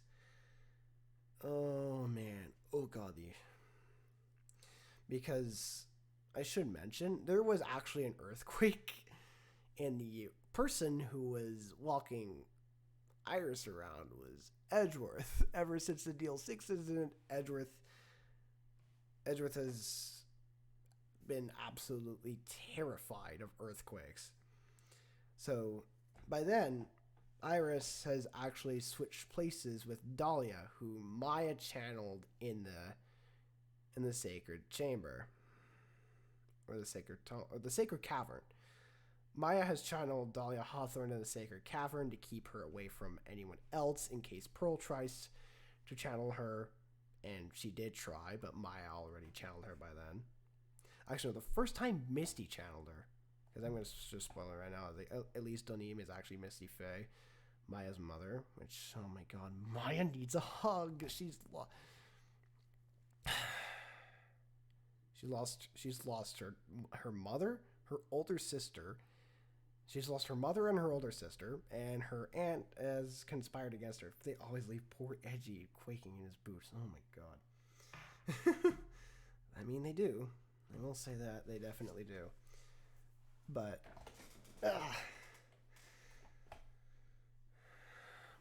oh man, this case. And then they get to yeah, there's a point in this specific trial because of Iris and Dahlia switching places, because Maya channeled Dahlia. Pearl tried to channel Dahlia twice. The first time it didn't work because she was channeled by Misty, and the second time didn't work because she was channeled by Maya. So, the second time, Dahlia is sealed in the sacred cavern. Iris goes back to check Iris goes back to check to see if Maya's okay, but Dahlia comes out, and I think she just flat out threw her into the sacred cavern. And now Dahlia is free, and we have a problem on our hands. Now there's 5 locks on the gate instead of the 1. And then in court, Iris's demeanor completely changes because, of course, it's Dahlia, but her demeanor completely changes. And then Phoenix realizes, this is Dahlia, isn't it? This can't be Iris. And yeah, it turns out it was Dahlia. There's a point where Dahlia just doesn't bother hiding it anymore. And yeah, the moment where Investigation Core 2001 plays, when Phoenix finds out it's actually Dahlia, the entire tempo of the second trial changes. The entire trial has now become, get Dahlia the heck out of here. please. And the worst part is Dahlia's technically dead. So no one can really do much here. It's like the most they could do. It's like, what could they do here? And they eventually do make Dahlia realize that it wasn't, because Dahlia thinks it's Pearl channeling her the entire time. She doesn't care about Morgan Fay's plan. She's just in it for herself. Morgan Fay's plan is to summon Dahlia Hawthorne to kill Maya and make Pearl the new master. But no, Dahlia doesn't care about the plan. That is one thing I can actually agree with Dahlia on. That is a really stupid plan. It's like, really? You're gonna leave it to Dahlia of all people? Okay. Great idea. But yeah. Then we get to yeah. And then it's just like the entire type of the case changes. Pearl summons Mia. They basically do an exorcism on Dahlia to get Dahlia out of Maya's body, basically. And then you have to cross-examine Maya. Oh, man. Maya has to testify. Maya's testimony is garbage, but oh man. Cross-examining Maya, you're supposed to feel bad, and yeah, it feels horrible cross-examining your best friend. And the only reason you do it is because like you need to have a killer. If you don't, then Iris is gonna go. For some reason, and because it's a 3-day trial system, because they scrapped the other trial system way back. Yeah. But anyway, you have to cross-examine Maya, and oh man, it's just cross-examining your best friend. The good news is, but at this point, Mia has basically hinted that Godot is the killer, but you have to find out yourself. She gave you a massive hint. The biggest one is that they were also stranded on the island. Who did you find in the training hall? You found Prosecutor Godot. Phoenix knows it's Godot, but now he's got to try to find a way to nail him. He does so through Maya's testimony. And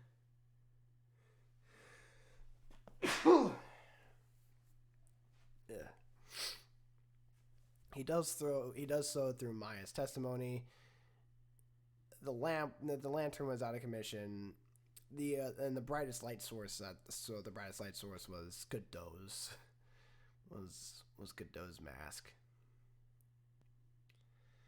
And then,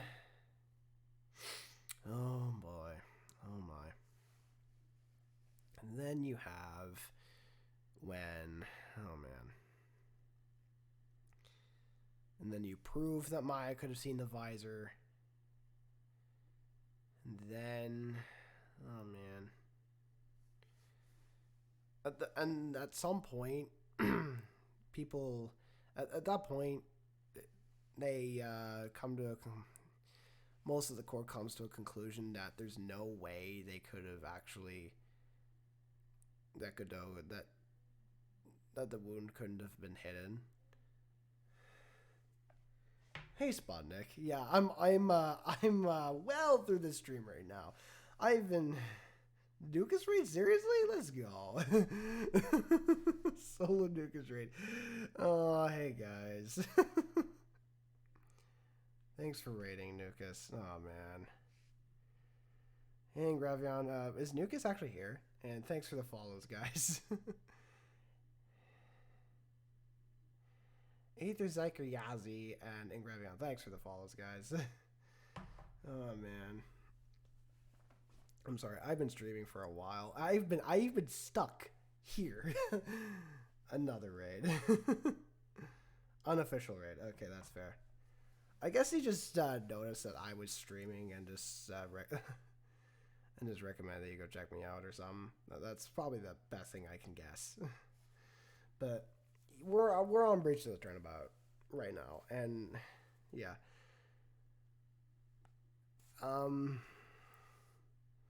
At some point, Phoenix comes to the conclusion that it's not that he hit it, it's how he could have hit it. Or it's not how, or that he did. It's one of the two. And then one of the best moments of video game history plays. Well, I'm going to bring your vengeance to fruition just as you want it.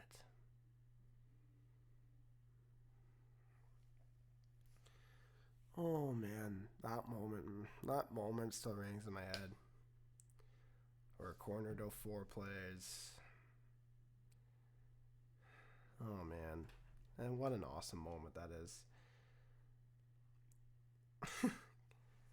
Godot thinks you haven't found out. I take it you're an Ace Attorney. Yeah. Yeah, I actually want to get a 3DS to play most of the rest of the games, but they stopped selling the 3DS a while ago, so now I got to go to eBay and stuff like that.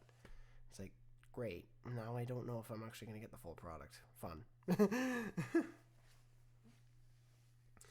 I would, of course, get other games for the 3DS, like probably Mario Kart 7 just to try it out, and Mario 3D Land. That's about it. Hey, 3DS was great. How's it going, guys? Oh, man. And I should also mention, and then, you get to the point where you present Godot's profile as the evidence, because Godot's profile has the mask on it, of course. And then you'll never be half the lawyer she was. And then they do, and then Mia appears alongside Phoenix, and Godot's like, oh, oh no. And then that super objection to the variation, it's beneath your mask. Oh, man. And then Godot's confession. Oh, man. Hot take, though, I found Iris's confession more touching, but Godot's was great as well. How he spiraled. His mental state took a major downhill spiral after Mia died. Or after he reawoke, because during that time, Mia died.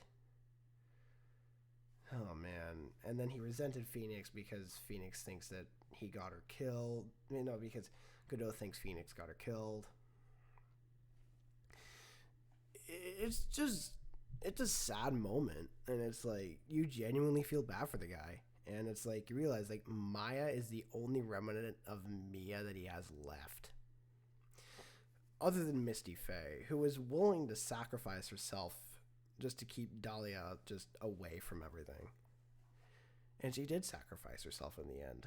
And in my honest opinion, it was to no avail, because Maya had to channel Dahlia because she knew Pearl would try. But Godot wanted revenge for what she did to him. What she took away. He spent 6 years in a coma, I think. Jesus. That was a long time. Nervous system was damaged. It was a disaster. Thank you for the follow, Dr. Sputnik. Oh, you followed just now. I thought I missed it. I'm tired. Oh, man. So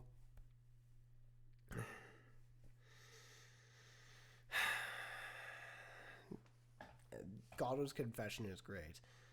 Don't get me wrong. Iris's, though, you gotta go to bed. It's 2 a.m. Yeah, please, go to bed. Go to bed and Gravion. I don't... See ya, man. See ya. I don't want to keep you up. I don't want to keep you up. It's great that you watched me, but Faye, it's I'm going to encourage you to go to sleep if it's late. I was is like, I appreciate the commitment, but I'm pretty sure your physical health is more important than you watching the stream, especially considering I'm probably not deleting this VOD. I might actually go into Twitch and I might actually go into Twitch and save this VOD. So, and then Iris's confession. Oh, Iris's confession. Oh man, Iris. For those of you wondering, this confession alone pushes Iris's waifu status to number one.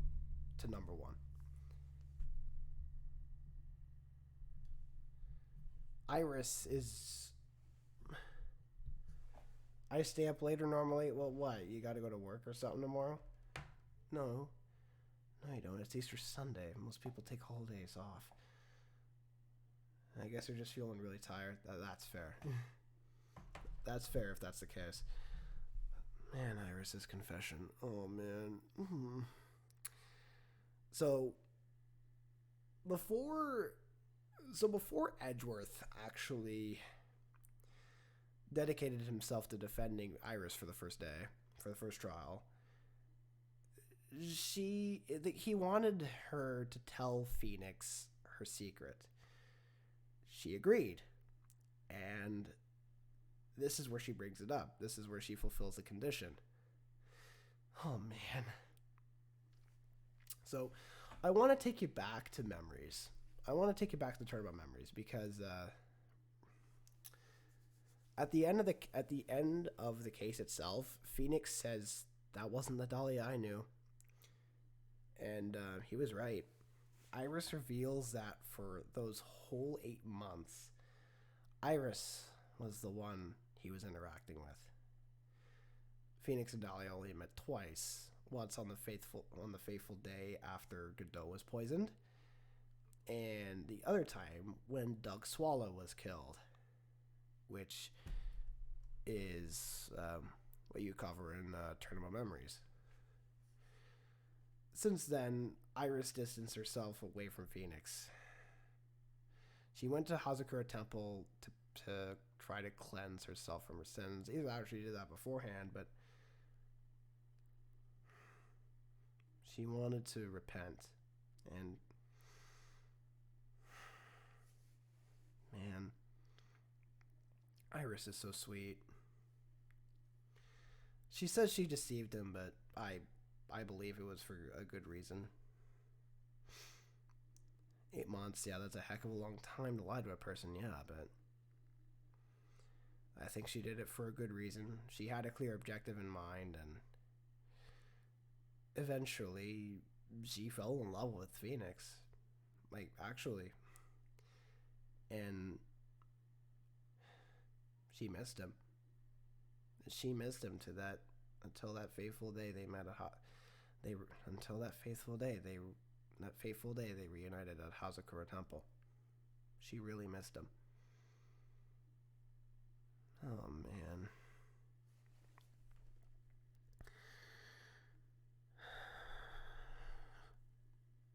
Oh, this case.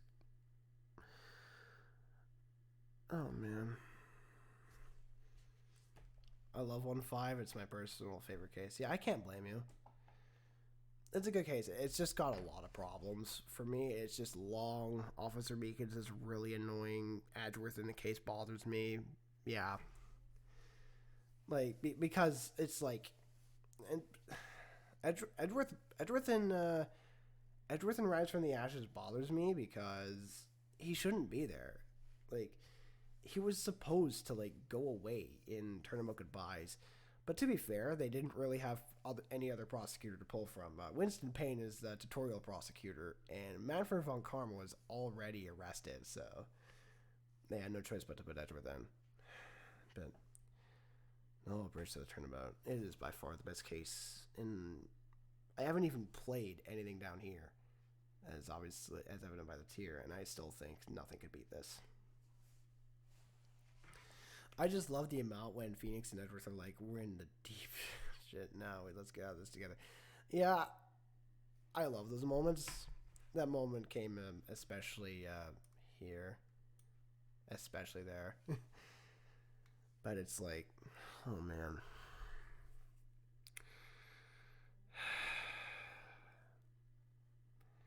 Oh, Bridge to the Turnabout. I'm sorry. I get emotional when thinking about this case and talking through it. Iris's confession itself makes me emotional.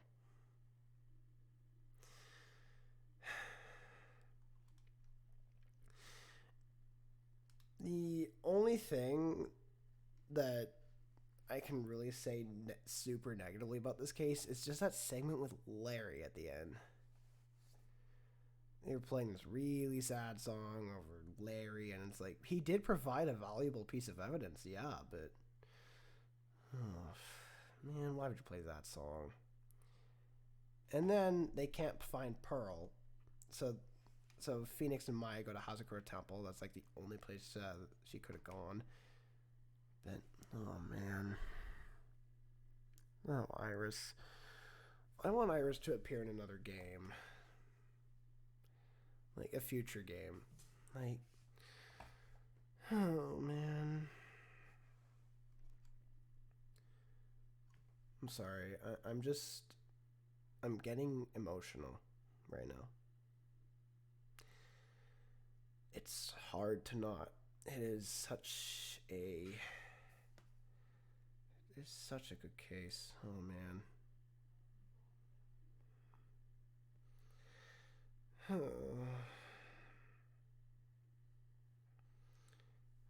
Bridge to the Turnabout. So many memories with this case. Yeah.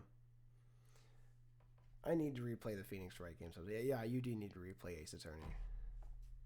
Start with the first game if you want a full playthrough again, because like the first 3 games especially all play into each other. If you just want to play like from Apologists onward, I would still recommend playing the trilogy, but you can get away with it if you start with Apologists and go from there down to Dual Destinies. Oh man, I know some of my opinions on this list are whack, but we all have different opinions. I think this is actually generally where people align themselves with Ace Attorney cases. Well, except for Recipe for Turnabout down here, but I already discussed the problems with that.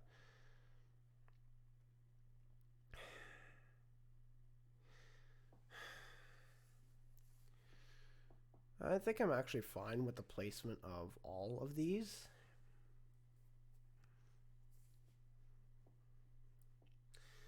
Are there any suggestions that any of you would make? Spud, would you make any suggestions for this?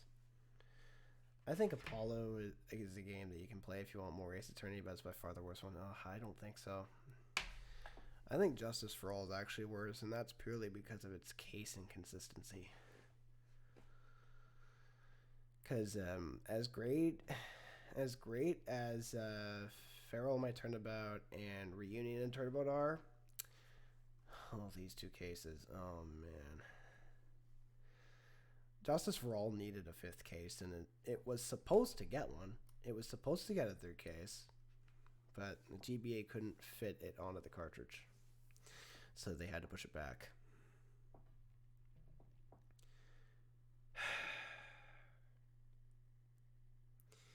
If you want to like talk about every Ace Attorney game, like all of them, Leighton v. Wright's the worst, probably. I've never played it, but the soundtrack alone just is underwhelming. But in terms of the main games, I think Justice for All is worse than Apologists. It's just the case spread. It is not good. Because at least with Apologists, the first case actually looks really good. At least the first case actually seems to make a really good first impression. Justice for All does not make a good first impression at all.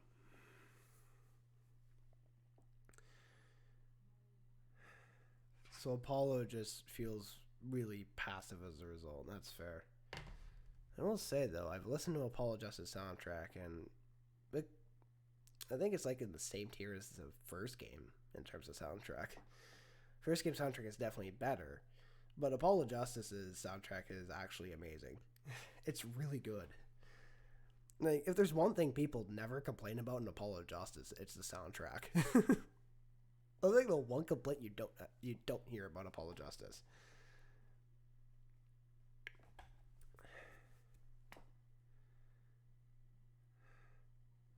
Alright, I think what I can do now, I think I'm also gonna do a soundtrack tier list. I don't really like the original soundtrack of Apollo Justice. That's fair. That's fair. Different opinions really differ, except for like the first game. People have come to a general consensus that the first game has the best soundtrack, which I agree with. But Apollo Justice and Trials and Tribulations come close for me. Okay, so what I can do...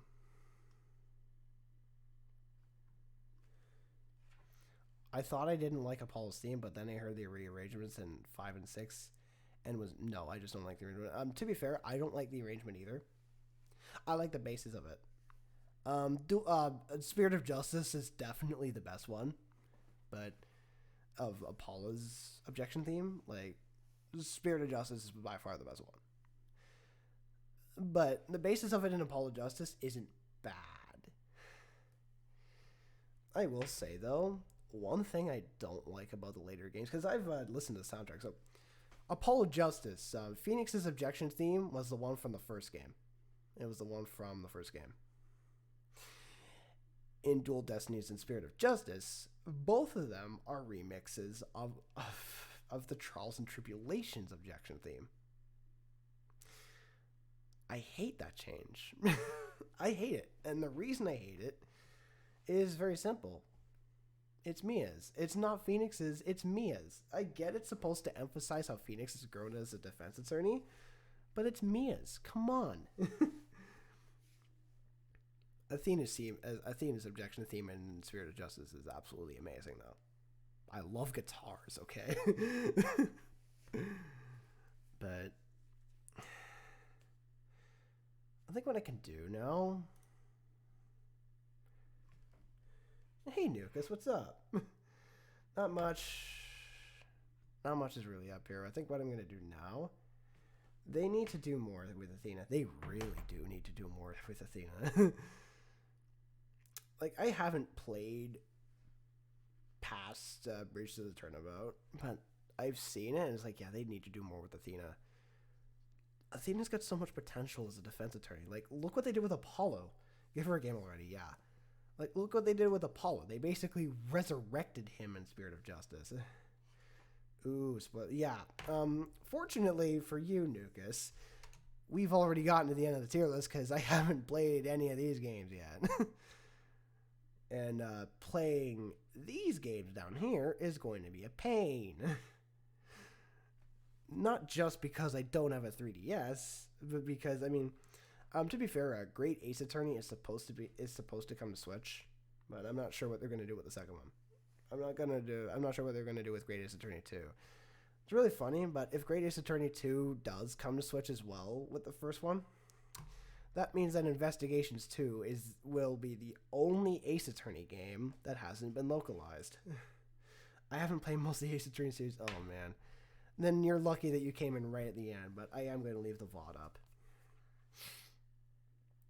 This list, yeah.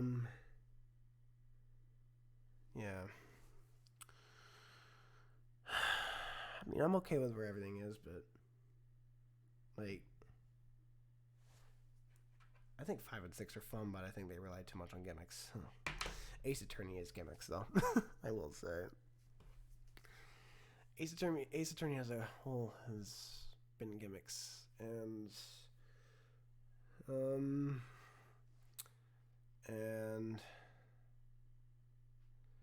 sometimes they work, and sometimes they don't.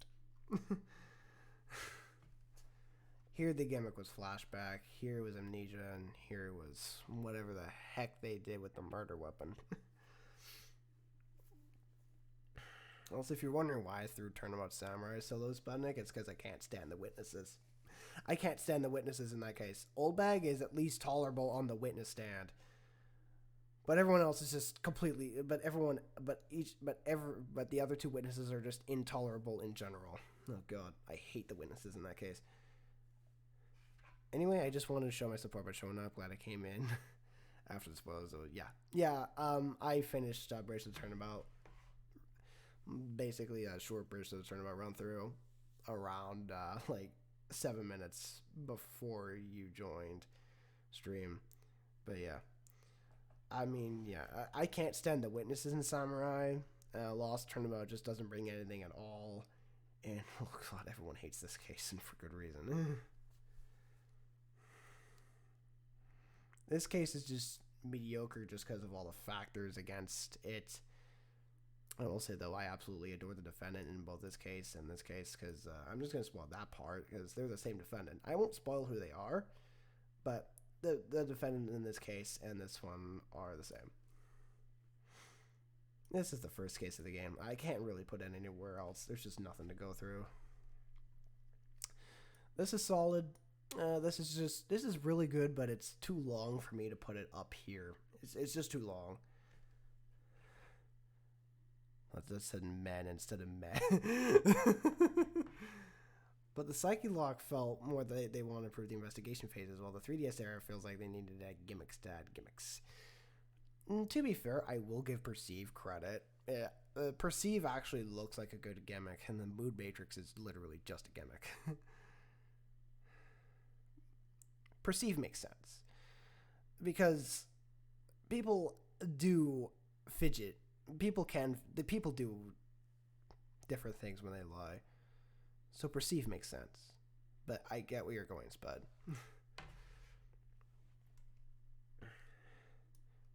This case is solid. This case is just really long. Too long for me to put it up here. This case is really great. It introduces us to main villain of game.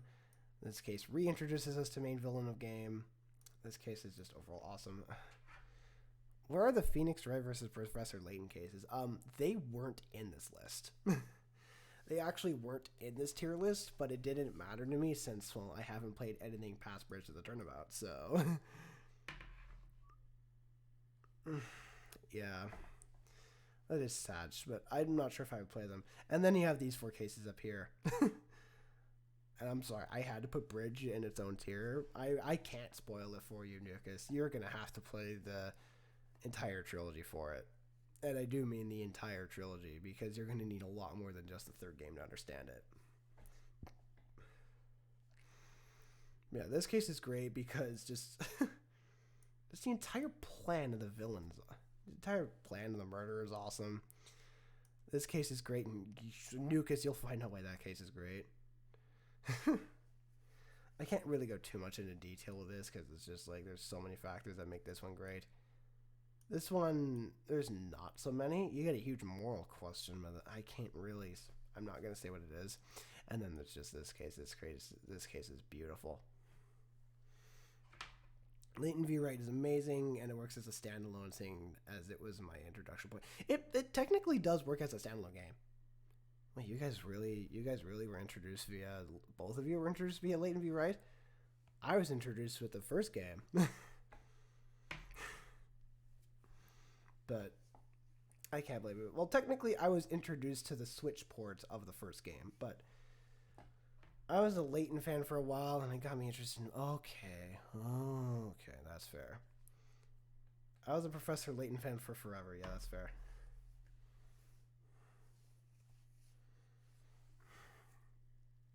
Yeah, I can imagine some people finding their way through, their way to Ace Attorney through Layton. We need new games in both series, so I think we need a new Ace Attorney game more. Nintendo seems to be more focused on making... what are they focused on making right now? I think they're more focused on the next Smash patch than making a new Layton game. But I do want an Ace Attorney 7. Like, I don't know why they're trying to, instead of making an Ace Attorney 7, port Great Ace Attorney 1. Yes, Phoenix for Smash, definitely. like some people just say it for memes because Steve got in, but I'm just like, please put Phoenix in the game. He would work. He would so work amongst the cast. And for those who say that Phoenix would not work amongst the cast, remember you have 8 children. Actually, no, you have like 9 children in the game. You have Bowser Jr., all 7 Koopalings. They're all technically one character, but they're all scanned. So I think I'm just gonna throw that in there anyway because they're all children. And you have Roy. I legit want him. There's precedent. Yeah, yeah. So do I. I mean, he's already in Marvel. He's already in Ultimate Marvel versus Capcom 3, so you have a moveset to base it off of. Just don't give him command inputs or anything good. Not because I'm scared of command inputs, but because we need more simple characters. Phoenix beat up superheroes. Yeah. Ultimate Marvel versus Capcom 3. Yeah. You're on the right tracks, bud. But technically it was Ultimate, so Ultimate Marvel versus Capcom 3. As a matter of fact, he was like one of the only characters patched in Ultimate Marvel versus Capcom 3. Apparently, I forgot what it was, but it was something about invincibility during a certain move or something. You should have brought that up when defending him in the face stream. I should have, but I was just so nervous about it that I couldn't get to there. I couldn't get it. Like, I couldn't get to that because I was nervous. Oh god. Speaking of that, me defending Phoenix on face stream is the most Ace Attorney thing that's ever happened to me. They could have Edgeworth as an Echo Fighter. Yeah, they really should have Edgeworth as... Although, they haven't done a single Echo Fighter in either DLC pack, so I think he would be more likely to be a skin, which I would be perfectly okay with.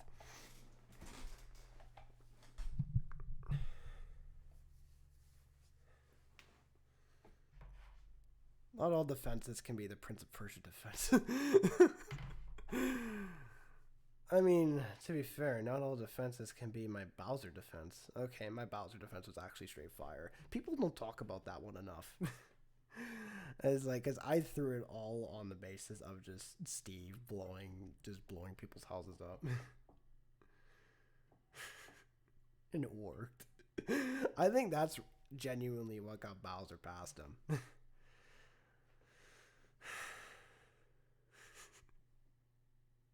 Oh man, I'm sorry.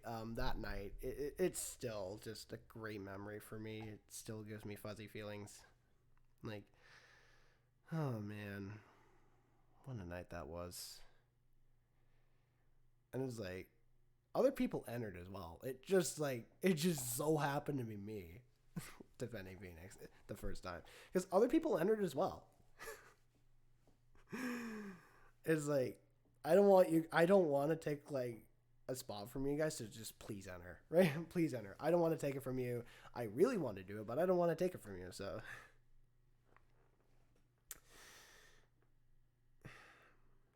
Your Master Chief defense was also fun. Yeah, a lot of defenses were fun. There was a point where we got into the when I was a wee lad. That was probably the best part of the stream, when like almost every defense started with when I was a wee lad.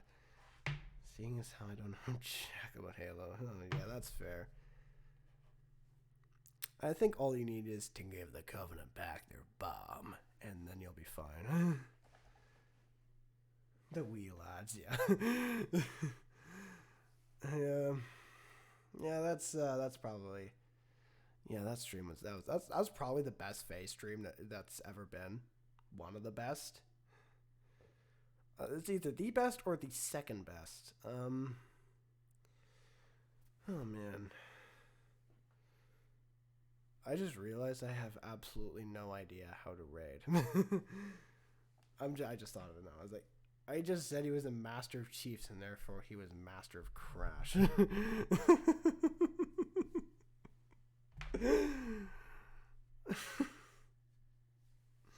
Oh my god, Nukas. Sorry, I've got quite a bit going through my head right now. Oh my god.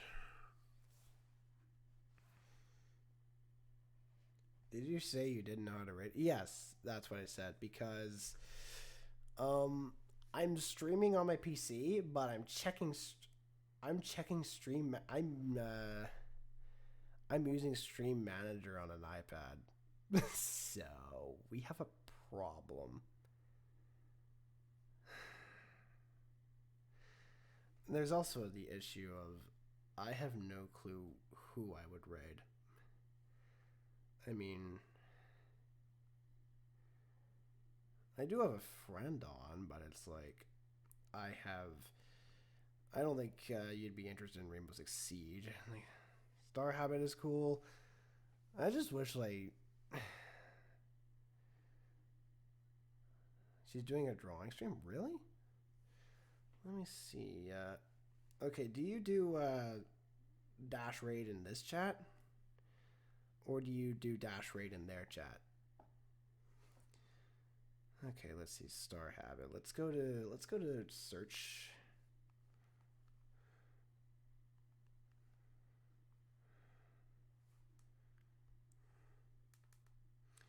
Viewer games and Scribbly. Oh, okay. Yep. I think I actually am gonna take you guys to Scribbly then. That is probably a good idea. Slash raid in this chat. Okay, so slash raid Star Habit. Yeah, because it's like it's getting to be like an almost 3-hour stream, and I've already finished the list, so I'm thinking it's like there's like no point in like continuing the stream. I like having conversations, don't get me wrong, but I have been at this screen for a solid half an hour, I believe. Like this specific screen would just bridge to the turnabout, overlooking everything else. So I'm gonna send you guys on a raid.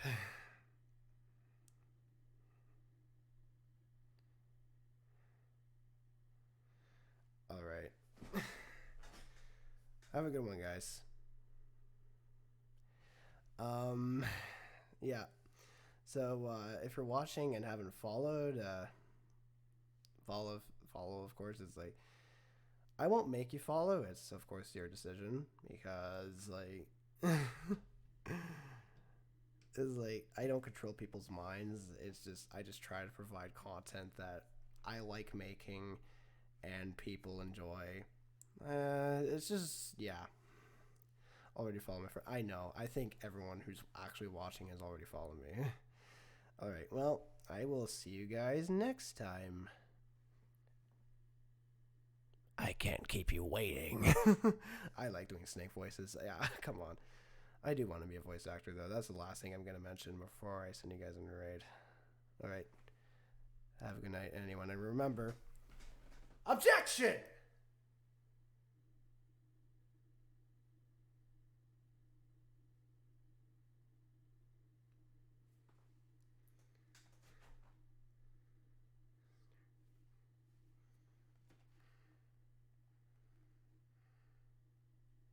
Hello. Is this bad? Hey, thank you so much for the raid. Hello. Hello. Hello. Hello. You could think, didn't you?